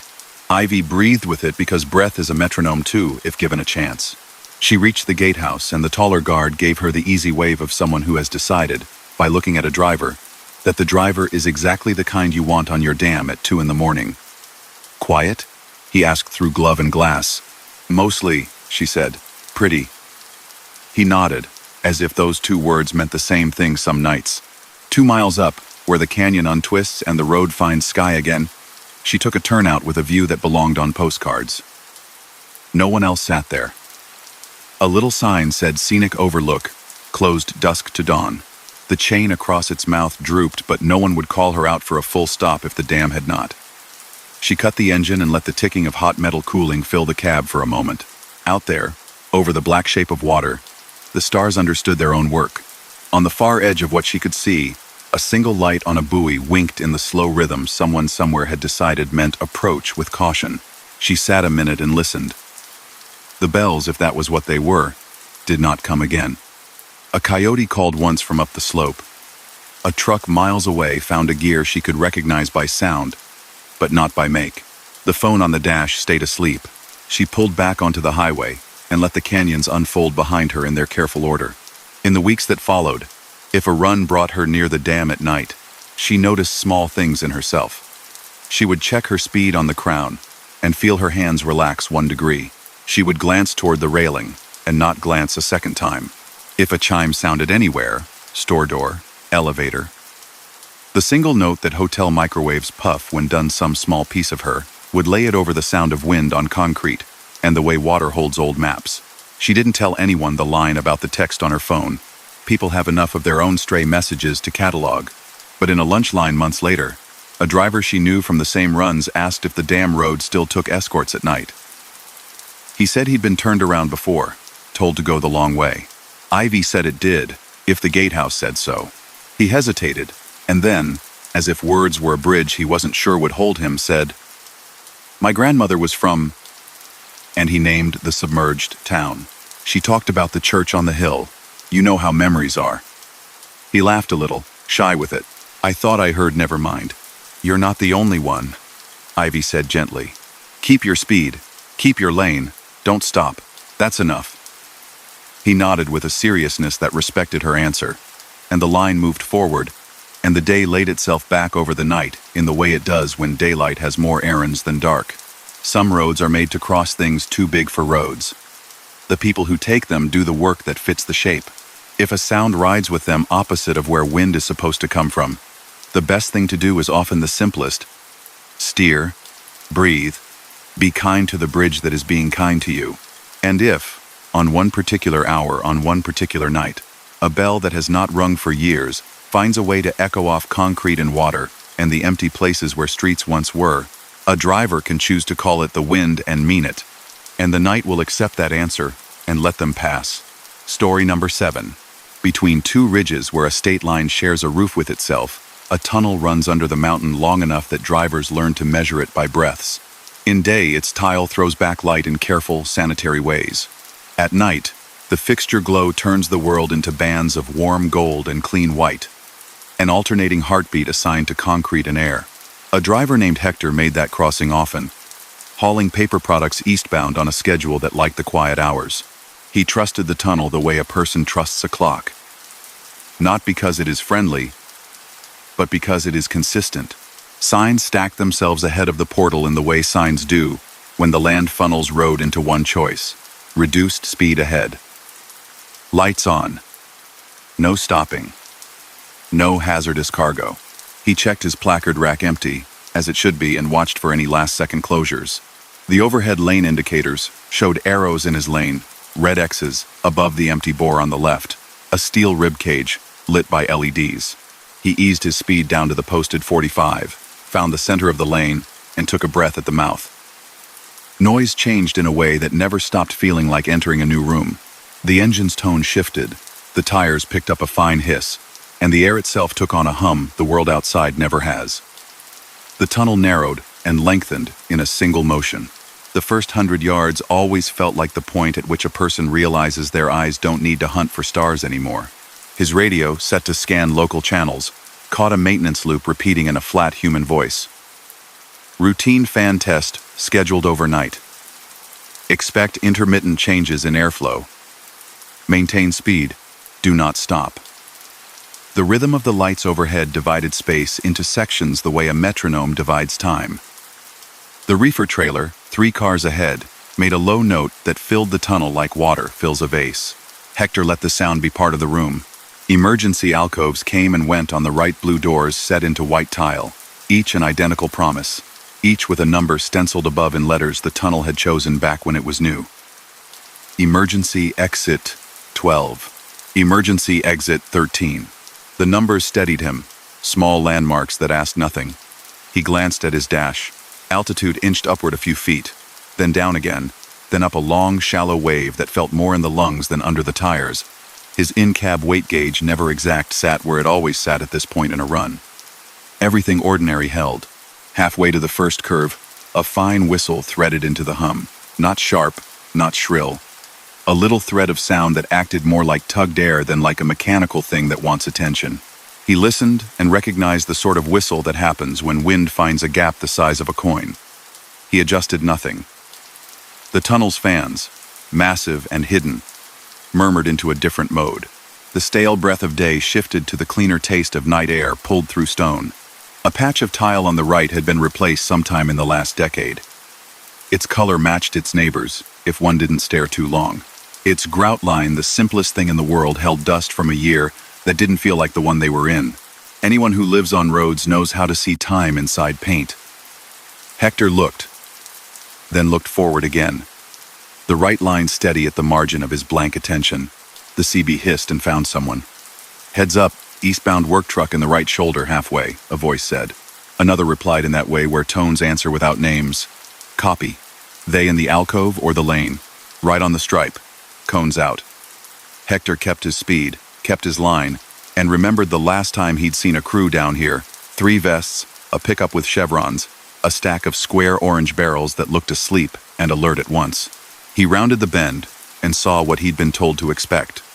A white pickup kissing the wall at an angle, cones making an obedient arc behind its bumper.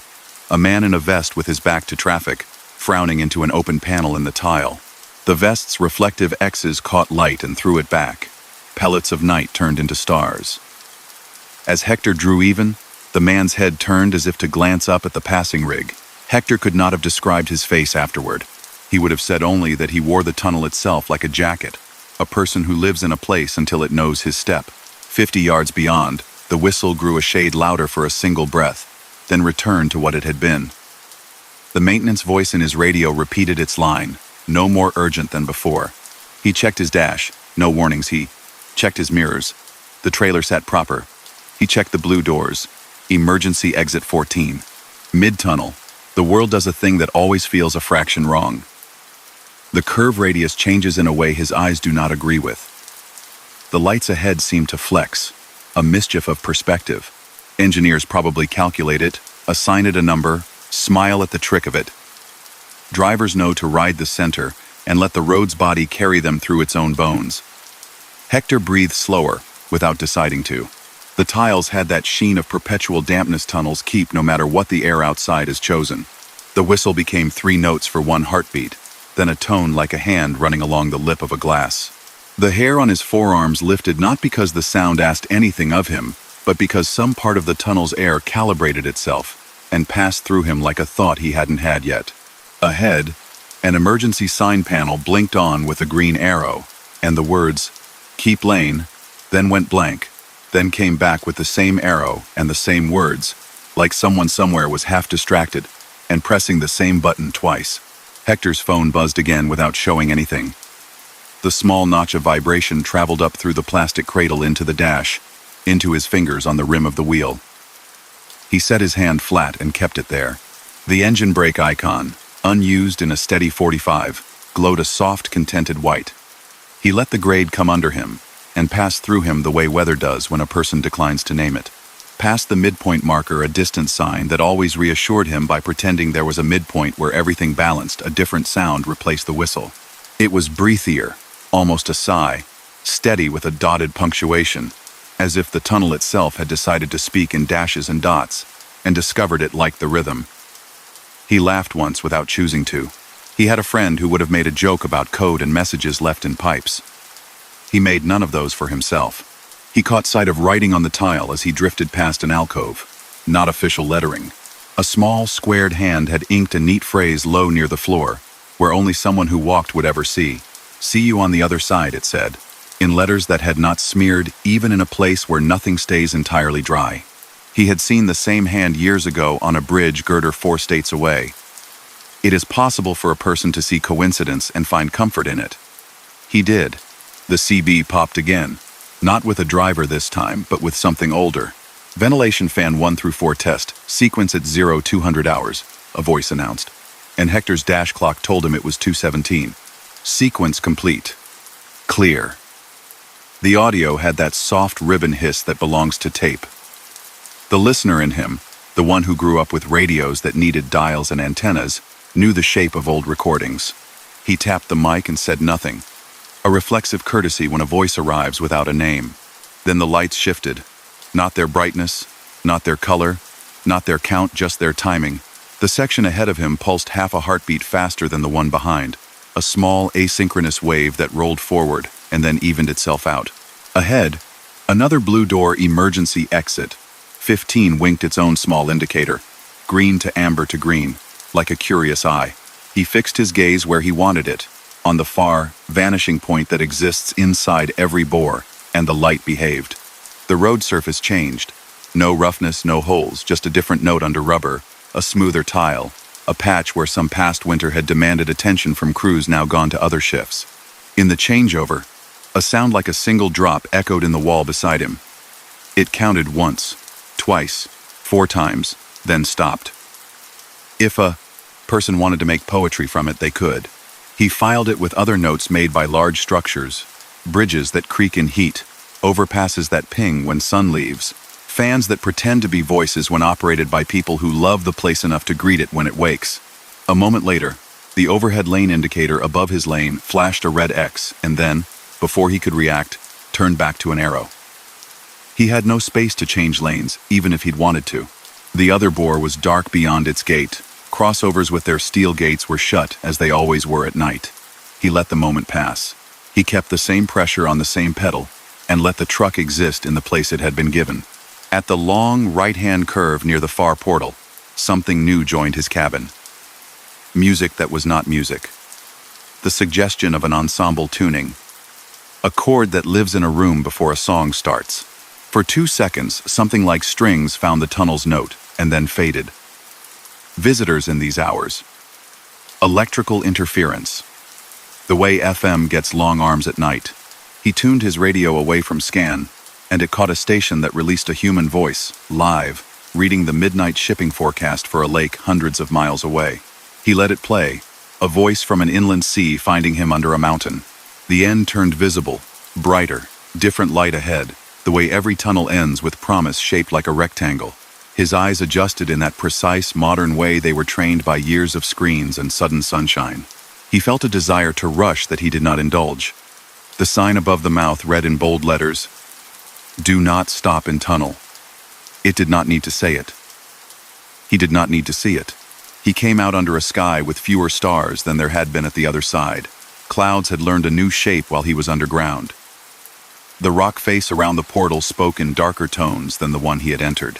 His side mirrors held the reflected glow of the tiles for an instant more, then let go of it, and the world was wide again. On a small turnout just beyond the mouth, a state truck sat with its amber light left on, nobody inside. A clipboard lay on the dash, paper yellowed like tea. He did not stop to study it. He noted it and moved with the grade. A mile down, the road rolled him toward a service plaza whose design loved straight lines. He took a fuel lane for the habit of it, topped off because it would be a while before prices looked this good again, and pulled into a slot where he could walk the rig and let motion drain from his bones like water from a hose. A driver in a hoodie with the hood up stepped around the nose of his own truck and nodded. "How you like that tunnel this time of night?" he asked. The question, an invitation, and the answer, unimportant. Hector said it had been fine. "Fan's been weird lately," the man offered, warming his hands around a paper cup. "Crew says the oldest system still talks when they test the new one. Old messages stepping on new. You hear that breathy thing? Makes my neck think of when a dog decides to stand up in the dark for no reason." "I heard something like that," Hector said, and smiled in the dark where a person can let a smile be what it is. Inside the plaza, photographs of the tunnel in its ribbon-cutting days hung over the newspaper rack. Men in hats shook hands in the black and white of a world that expected cameras to be heavy. A caption under one frame mentioned the maintenance supervisor by name, a short, plain label that made the person lucky enough to read it know the structure had always been personal to someone. Charlie Maris, 1,973. 1,996. In the photo, a man with a square jaw and a tie too wide for the era held a microphone by the mouth of the right bore and pointed at the sky a little, like he wanted to explain the light to the light. Hector didn't examine the face long enough to find the man in the vest on the tile. He took the idea of the name into the lot with him and left the picture to keep watching. On the way back to his truck, the breeze out of the trees found the lanes and took a run at the trailers parked in rows. It boomed in the corrugations the way it always does, a long tone and then a shorter one, like someone breathing through an instrument. A little kid in pajamas with moons on them stepped out of an RV holding the hand of a tired parent and looked up at the line of trucks with that half-awe reserved for machines at rest. The kid lifted a finger without pointing. "It's singing," he said solemnly. The parent squeezed his hand and said, "That's the wind." In the tone adults use for answers that are not wrong and not complete. On the next night's run, Hector paid attention on purpose to the tiny things he'd collected without meaning to. He marked the place where the tile changed color by half a tone. He watched the numbers on the blue doors. He listened for the whistle and heard it not because he looked for it, but because the tunnel had decided it would be heard. He touched the wheel at the spot where the sign blinked, and didn't. He thought about the person in the vest with his back to the lane, and how every large space belongs to a handful of people who carry keys. When the CB offered him the old fan test again, sequence at 0200 hours, he let his thumb hover over the mic and then set it down. He could ask a question into the air that would never be answered. He could give thanks to a voice recorded by a man whose tie no one wears anymore. He could leave it alone. The middle choice felt right. He said quietly, "Copy." More to say the word to the room than to any person. He passed emergency exit 14. He breathed out and in on the same seconds he had the night before and arrived at the portal with the same sky as before. The mountain allowed this, and the road accepted it. On a later trip, one of the overhead boards blinked a message he had never seen turn up in the tunnel itself. Radio rebroadcast test in progress. 2 bars of a song from decades back floated into the cab, orchestral and earnest. He couldn't attach a name. It did not matter. The tunnel was, for that stretch of time, a long speaker. When the end came and he returned to the open air, the music stopped as if someone had pinched a wire. People ask all kinds of questions in truck stop booths. What kind of brakes do you like in winter?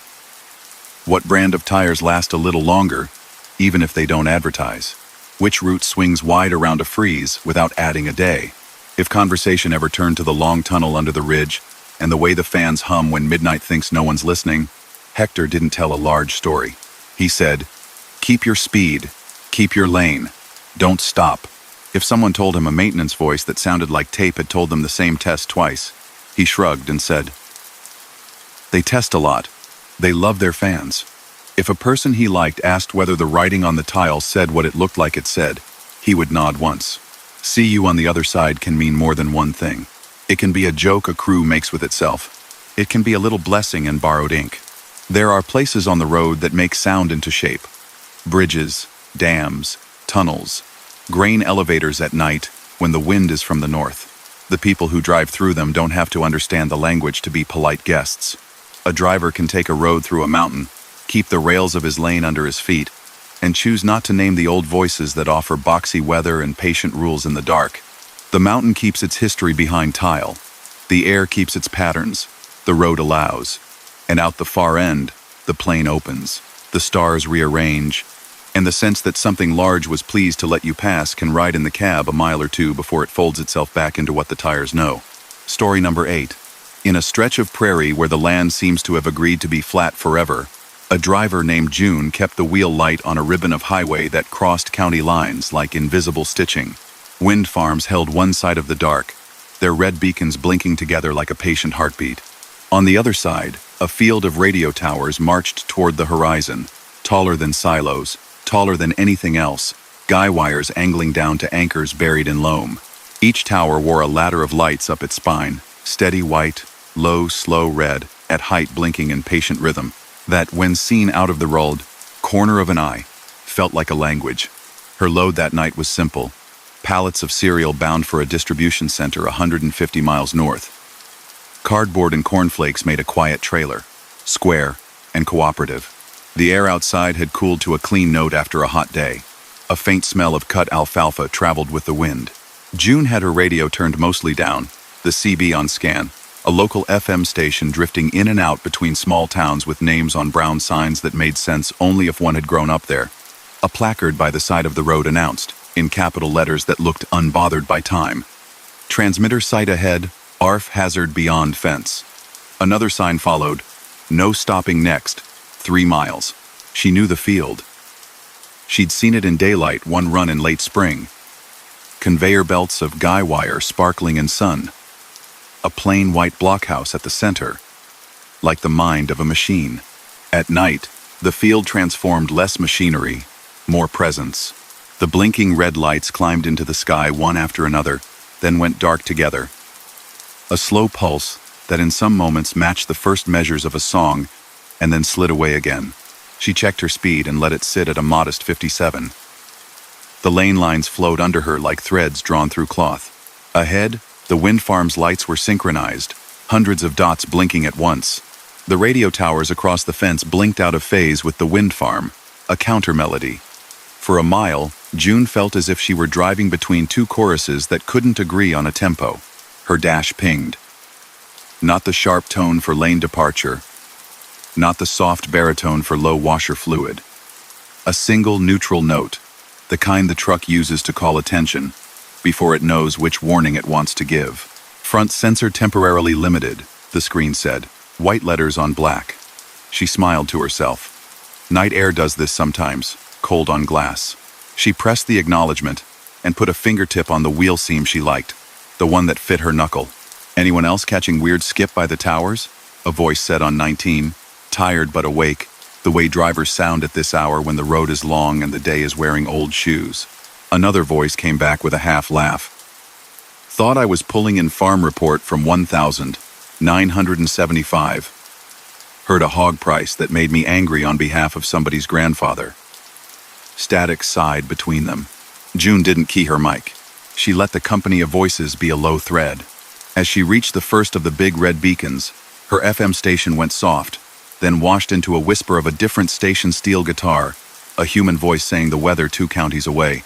A sponsor's name from a business she hadn't heard in a long time. Then, in a clear window, ordinary radios aren't supposed to have, an even voice spoke numbers. 5, 7, 1, 8, 5, 9. The voice said, even, unhurried, as patient as the blinking lights. June adjusted the dial with 2 fingers. The numbers vanished. The steel guitar returned for a bar, and then slid away again into someone reading the midnight movie schedule for a drive, in that closed before she was born. Her lane camera made a click she could feel through the column. The display flashed a small gray icon she never sees in fair weather. "Detection limited." Then it went away. The red lights on the right continued their long, careful pulse, a whole sky of metronomes. The wind carried a high glass sound, a hum that rode under the tire hiss. June lowered her window 2 fingers width. The sound outside deepened, not louder, just truer, as if hearing the song from another room after someone opened the door. At a cattle guard where a service road crossed the fence line, a white pickup idled with no one inside, the slow nod of exhaust lifting in the cool. A sticker on its door said Site Services in block letters with a phone number, underneath that looked like it belonged to an area code nobody uses anymore. As she drew past, the pickup's roof light blinked once, as if a hand had tested it. No one appeared. Beyond the fence, a square building without windows stood tidy as a box on a shelf. A sign on its face said, "Do not enter authorized technicians, only RF field hazard." The words carried an electricity even without a current.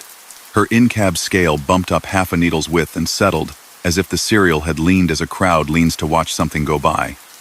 She checked the mirror. The trailer rode straight. The reflectors down the side kept their little, polite stars. She breathed out. The beacons blinked. The wind used the guy wires as strings and played a chord the shape of the weather. At the second gate, a laminated sign hung toward the road, pinned by 2 clips.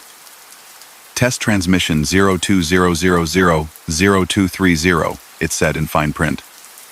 "Do not stop." June checked her dash clock. It was 2:07. Her AM radio, forgotten on a preset that catches baseball in summer, cleared its throat and found a voice that didn't belong to any inning. A lilt of static, then numbers again, the voice steady, like reading any list. 9, 2, 9, 3, 2, 1. June laughed once under her breath, at her own reflex to look at mile markers as if they'd answer. Mile 239 slid past, then 240. The numbers on the radio didn't match. They weren't trying to be helpful. She let the thought pass. The road made its own logic. The truck's headlamps did their reliable work. The towers laid out a long colonnade. Nobody could walk. Her phone, screen face down, breathed a small vibration against the dash as if in sympathy with something under the hood. No notification lit when she glanced. The phone stayed dark and present, a pocket of glass that doesn't always tell the truth on first try. At the third gate, a hand-painted board leaned against the fence. "No hunting," it said, generic. Then underneath, in smaller letters, in a hand that wasn't the same, "No lingering." June's mind filed it in the drawer where polite instructions live. Above, the red lights ran their clock, and her heartbeat agreed even when she wasn't asking it to. She wanted to see the towers once without the road's motion. An old rest pullout appeared a mile ahead, a generous notch in the shoulder with a picnic table surrendered years ago to weather and graffiti. She signaled, eased off, and let the truck drift to a careful stop. The instant she set the brake, the numbers on the radio went quiet. Wind stepped forward, took the room. The tower field hummed more softly now that she wasn't moving. The guy wires sang different notes when the truck didn't add its own harmonics. She stepped down with her flashlight and walked to the front bumper. There is a flavor of quiet that happens only on planes at night, a kind of volume any whisper would break. The towers stayed where they were, patient, indifferent. The red beacons pulsed. In the gap between pulses, the dark felt more complete. June shined her light on the sign bolted to the fence nearest the road. RF field, hazard do not climb pacemakers, consult doctor. A smaller sticker under the main sign had been added. Maintenance retuning nightly 2, Thursday. In Sharpie under that, in amateur letters, "Hi Mom." The metal of the fence ticked faintly under the wind's fingers. The guy wires hummed when gusts ran down them. She clicked off her flashlight and let her eyes do the old work they know how to do. A white square shape out in the field glowed the way a page glows when the room is dim. A door within that square swung inward and then back, the gesture of a person letting air in a room without people. When her eyes refocused, the door was shut. June laughed softly once at herself in the dark and climbed back into the cab. As she pulled out, the FM found itself again. A man's voice, old, kind, read the farm report for a county she wasn't in. "Hogs are steady," he said, and then added a joke from a time when radios were furniture. The numbers slid back over it, not interrupting so much as weaving. 1, 6, 4. Her lane camera chimed a low confirmation the moment the beacons blinked. The two sounds fit more neatly together than they had any right to. June set her shoulders back an inch and let it be. The way a person lets a song play past the strange second bar that doesn't belong. By the last section of fence, something new joined the mix. Her truck's collision alert, polite amber on a good day, vivid red when you've aired, flickered amber, then didn't. The display said, "Look ahead," then cleared, itself as if embarrassed to have spoken. Nothing stood in the lane. The shoulder was empty. A field beyond held only dark plants that moved in ways that were easy to name. The beacons blinked. Her hands stayed where they were, steady. The field of towers fell behind the truck the way a town falls behind a passenger train, present, then recent, then gone. The wind farm's lights kept their exact rhythm for a few miles after, then surrendered to distance. June's radio relaxed back into a small-town show. Midnight voices offering recipes for casseroles and tips for fixing leaky hoses. The numbers took the hint and dissolved. Her dash read normal. Her phone stayed quiet. The road ahead was as generic as a postcard. At the distribution center, sodium lights made the lot pale and clear. The guard had a soft drawl, and a clipboard lit by a glow stick jammed into a foam cup. He pointed her to a door on the far side where a loader waved once out of habit. June backed in, straight and slow. The dock plate clanged politely. The pallets left her care. A man in shipping signed her bills without looking at the date. "You getting that weird radio tonight?" he asked as he handed the pages back, as if he were asking about whether the coffee machine had finally been fixed. "What weird radio?" she said, smiling because the answer she would give would be different at different hours. "Static. Numbers. My grandma used to leave hers on by the sink when she couldn't sleep." He shrugged. "Some nights, out here, it's like the kitchen is bigger than the kitchen." He said it like he had found a nice way to explain something that didn't require explanation to him anymore. "My cousin does ham radio," he added. "Says the sky acts like a mirror some nights." June thanked him. On the way to the exit, a notice board caught her eye. An index card with neat pencil lines read, "Ham Club meets Thursdays." Below, another card read, "Time signals work best after dark, set your watch outside." She pictured the beacons and the guy wires and how the field had turned into a metronome for the whole half-minute she'd stood outside her truck. The return run took her past the towers again just before 4. Fog had drawn itself thin along the lowest ditches, a gray seam close to the ground. The beacons blinked. Her radio hands-off found the weather service, a gentle monotone reading barometric pressures and temperatures in a slow loop. Mid-sentence, the loop pitched slightly, like a record brushed by a cuff. The voice said, "At 2 a.m. And then, in the same tone as before, June. Her own name, soft as a thought. Then it went on as if nothing had happened. "Winds south, at 6. She glanced at the radio's face. No RDS scrolled a station name. The numbers on the highway added themselves up to nothing. She put her hand over the radio for a second, a tiny gesture like thanking a door for holding. There are nights on the plains when everything listens to everything else. Fences listen to wind, crops listen to dew, towers listen to continents, if the books are to be believed. She kept the truck inside the lines and let the listening happen. When her dash offered another neutral chime, she acknowledged it the way one nods at a passing neighbor. The beacons blinked. The road accepted her tires. Later, at a truck stop that keeps its coffee truly hot and its lights mercifully low, a man in a cap with blocky letters ARRL, stitched over a lightning bolt, sat next to the window and ate soup like he'd been told to by a doctor.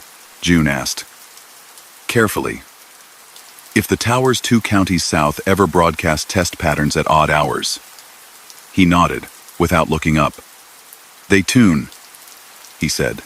"They send near nothing, but the air up there takes little things and makes them long." He traced a line in the condensation of his glass with a spoon. "Some nights you'll get old content, a time signal, a farm report on tape, or a guy with a call sign he hasn't used since '88, saying goodnight to his buddy. It all climbs and falls, and the earth catches what it wants." "Numbers?" June said. He smiled. "They exercised equipment like that back when voices got people in trouble. It's math, the way a drum beat is math." He took off his cap and folded it once. His hair lay flat in a pattern that said long hours and not enough water. "If it calls you by name," he added, not spooked, not dramatic, "it's because we put our names in radios now. Phones. Head units. The world is tuned. It's not a person in a shack with a cigarette and a map. Not anymore." June nodded and thanked him. The coffee steamed. The room held a half-dozen quiet conversations that didn't need to intersect. Outside, the parking lot made that night music trucks make when they sleep. When she turned in, she lay in the sleeper with the curtain pulled, and her phone face down and her hand resting on the seam of upholstery she always likes. The hum under the mattress went on a minute after the engine keyed off the little auxiliary systems, finishing their thoughts, and then hushed. For a while she could swear she heard a far, faint count, not as sound but as a rhythm the body knows from walking, lifting, counting seconds, while watching a light change. She let it be, and slept. On runs after, the tower field didn't ask for more attention than any other landmark. The signs said their useful, earnest words. The red beacons blinked in slow kindness. If her radio pulled in a voice from a hog-bright morning long over, she listened for half a minute and then tuned to weather. If the lane camera clicked out a little note in time with the lights, she breathed in, breathed out, and smiled, because repetition is one of the forms of mercy the night offers. When new drivers asked about that stretch about how the air seems to talk, she said only, "Don't stop by the fence. Keep your speed. Let the numbers be for whoever they were sent to." If someone insisted there must be a message meant for them, she said, "There is," and left it there, since staying inside the lines while a whole sky pulses around you is a message plenty big enough to carry a person safely to the next county. Story number 9. South of the state line, where low hills begin to gather themselves and the road forgets, briefly, that it is flat, a driver named Deshaun ran a night route hauling pallets of glass bottles. The load was quiet and careful. He liked that. Bottles keep a driver honest, no hard braking, no last-second turns, no drifting into rumble strips for the game of it. The stretch between Joplin and Tulsa was familiar in the way certain albums become part of a person's muscle memory. He knew which gas stations kept the pumps clean, which pullouts had enough space to walk a quick circle, which stretches of fence gathered tumbleweeds like company. He also knew the stretch of two-lane with its own folklore. A back road that dissected pasture and creek, where, on some nights, lights not attached to any car move the way thoughts move near, far, besit, ahet. He had never seen those lights himself. He had heard about them. People call them by a dozen names depending on which county map their grandparents keep in a drawer. Spook lights, ghost lights, Route 66 orbs, Devil's Promenade. He filed the stories with other road talk that didn't need to be believed to be respected. On a Tuesday in late summer, a sign on his regular interstate read, "Construction ahead detour," and then Pembridge exit County Road P. The detour arrow blinked in a slow, responsible pulse. His GPS agreed without asking.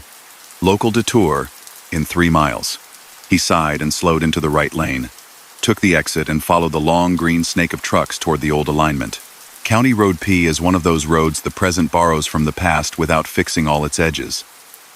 It runs alongside the newer highway for a while, with a shoulder made of grass turned to dirt by use. It has that particular shine old asphalt gets under humidity and stars. The first mile is all farm lights far apart, and black fences that know horses. The second mile drops toward a creek, and the trees come closer, and the road narrows as if it preferred wagons. Deshaun set his speed at 45 and tucked his tires neatly between the faded lines. The night was still under the hum of cicadas. Heat held on at ground level, a low layer that makes the air smell like warm hay. Ahead, red beacons on a distant hill blinked in time with his breath for a moment, then lost interest in matching. He turned the radio down to a murmur. Channel 19 spit out the normal. A driver calling a bear on the shoulder, a pair of friends arranging coffee at the next exit, a voice with an accent he didn't expect, asking about fuel prices in a town he hadn't thought about in years. At the first curve, where a stand of trees leans as if listening, Deshaun saw a light the size of a baseball floating above the ditch line on the right. It could have been a reflector, except it wasn't on a post. It could have been a distant porch, except it didn't sit where any house ever would.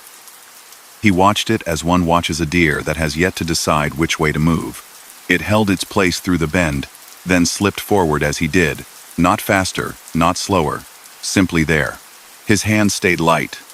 His truck knew the road. His eyes knew the lane. The light on the right drifted a little higher, to the height of his hood, and with a curious neatness it crossed the road without moving, the way a reflection will cross your face when you walk past a window. For a second, it sat directly in front of the truck at the left edge of his beam, pale, steady, as ordinary in brightness as a star looks when a person is very still. Then it slid away, to the left ditch, and disappeared as if the ditch had been a door. The CB cracked, and a local voice walked in like it had been invited. "Eastbound at the P," the voice said, low and friendly. "You got a rider, looks like." Another voice, older, came in with the grin audible. "Tell it to keep its distance, Deshaun." He blinked at the mention of his name. He hadn't keyed his mic. The name could have been a coincidence. Another driver he didn't know might be named the same. He put his thumb near the mic, and then thought better of it. He didn't want to make conversation with a radio that had suddenly decided to know him when he hadn't known it back. He reached the creek. The bridge across it was an old iron truss with new wood laid along its deck, the kind that makes a hollow sound when tires cross. On either side, signs told trucks not to stop, as if that were something anyone would choose to do on a one-lane span like this. The creek below ran black, its surface a suggestion. As he put his first tires on the wood, the light returned, now farther ahead, now bigger, as if it had considered his truck's size and adjusted to match. It hung above the far bank, 5 feet off ground maybe, and in the blowing leaves its edges trembled exactly as they would if they belonged to something solid. He whispered without thinking, "Okay." The way a person speaks to a dog stepping into a room. Halfway across the truss, his dash flashed a message he had never seen. Collision alert limited. He checked his distance. There was nothing ahead but a light that did not throw a shadow. He scanned his gauges without moving his head. Everything that could be ordinary was ordinary. The light over the far ditch slid sideways, then rose by a yard, then settled again. It was not a lamp on a pole, no pole. It was not a drone, no click, no fussy rebalance, no sound except the wind the night already had. On the far side, pavement swallowed the wood, and the truss became a memory behind him. Something in the reflection of his hood showed a glow moving past the passenger mirror, as if it were on a parallel road only the light could see. It caught up, past the cab, and rode ahead by 10 truck lengths, like a small vehicle that insisted its hazard light stay off and its license plate stay imagined. Sometimes the light was white, sometimes it held a thread of red like a coal pulled too long with tongs. Once, while he watched, it turned the faintest blue-green, and then, dissatisfied perhaps, returned to pale. Deshaun found himself matching it without realizing, breathing when it paused, easing the wheel when it drifted, making room for a thing that did not take up space. A sign announced, in the understated tone rural signs adopt, Old Military Road. He didn't remember the county ever marking that. The letters looked new on an old board. Beyond the sign, a wide place in the fence held 4 cars lined up facing the field. A cluster of people leaned on hoods with their arms crossed, patient, the way anglers stand at dawn even when the water denies them.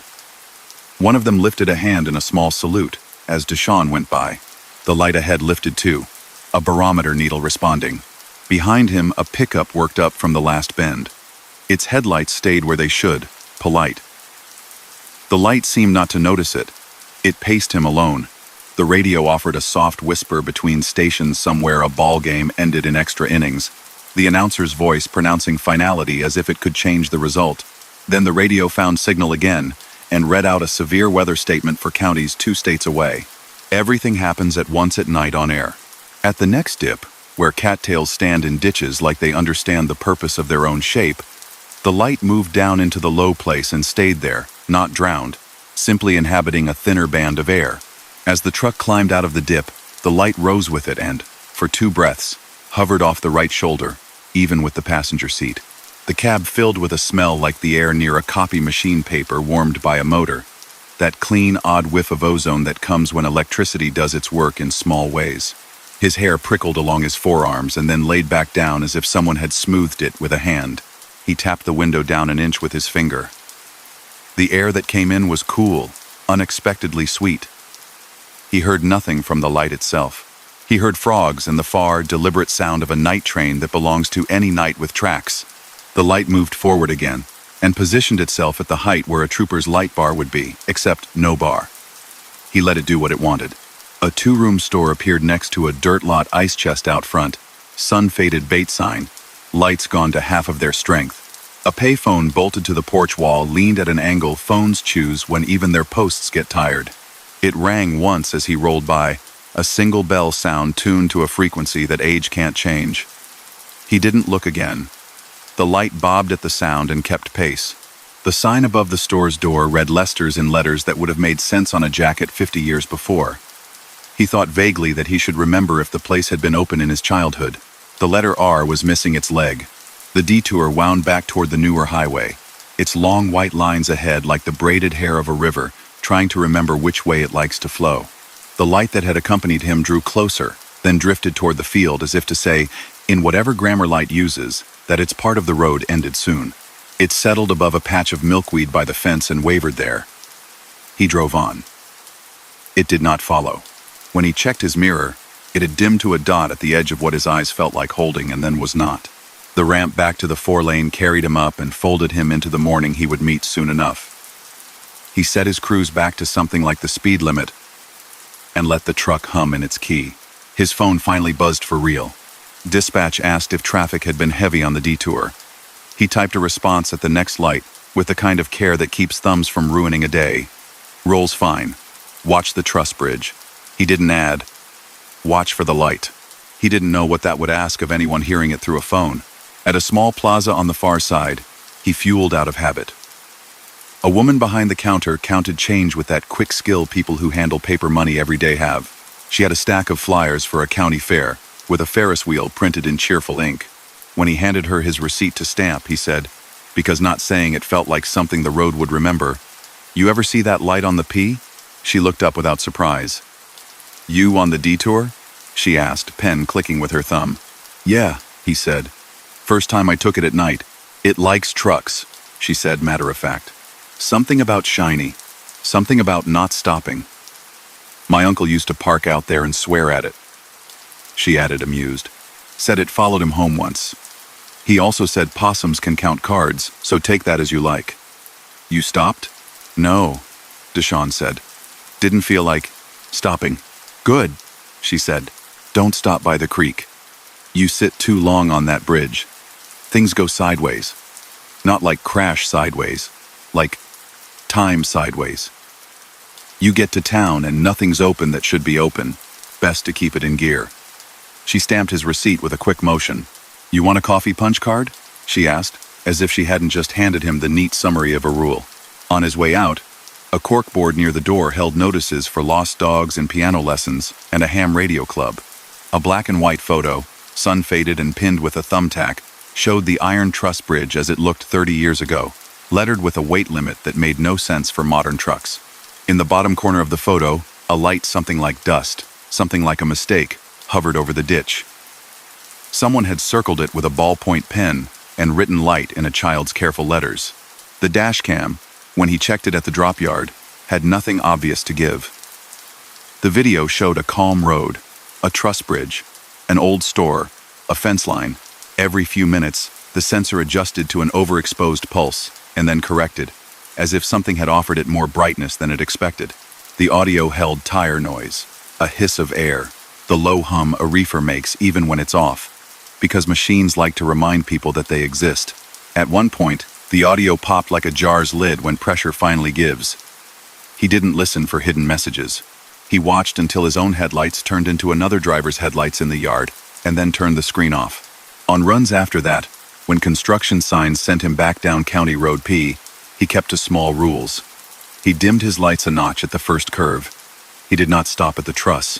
He tapped the wheel once in acknowledgement as he passed the old store, whether anyone was there or not. Sometimes the light came. Sometimes it didn't.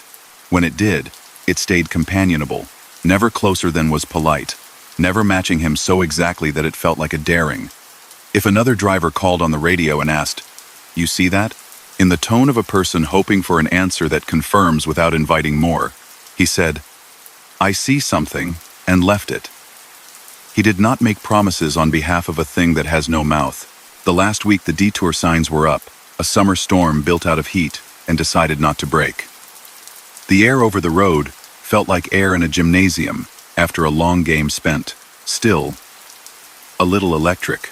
The light appeared early on his run that night and rode ahead for longer than usual. He let it. At a point near the cattle guard, he rolled his window down all the way and said to the air, because there is a kind of courtesy that has no recipient, "I'm just passing through." The light lifted, rose as if it were considering the taller sky, then folded itself sideways and was elsewhere. He smiled without showing teeth, the way a person smiles when a parking space opens in front of a place they love. Folklore sticks where roads stick.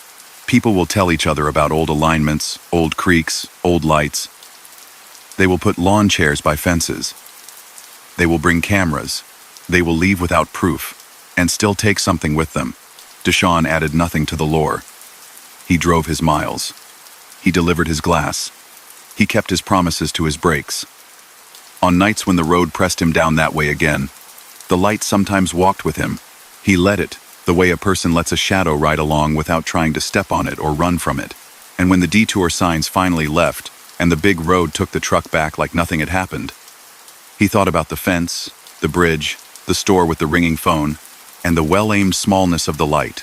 It had carried the particular mood of the place without borrowing any of his. That felt like a fair balance to strike at 2 in the morning, between towns that keep their windows dark on purpose and a driver who likes to see them do it. And now the night grows quiet, and these 9 trucker horror stories fade like the last set of taillights disappearing into the distance. The road is long, but its echoes remain carried in silence, in shadow, and in memory. Thank you for staying until the very end. If these stories kept you company tonight, subscribe so you never miss what lingers in the dark. And like our video, your like motivates us to keep bringing you more journeys through the night. For now, let the road fall away, let the stillness take hold, and drift into rest. Good night.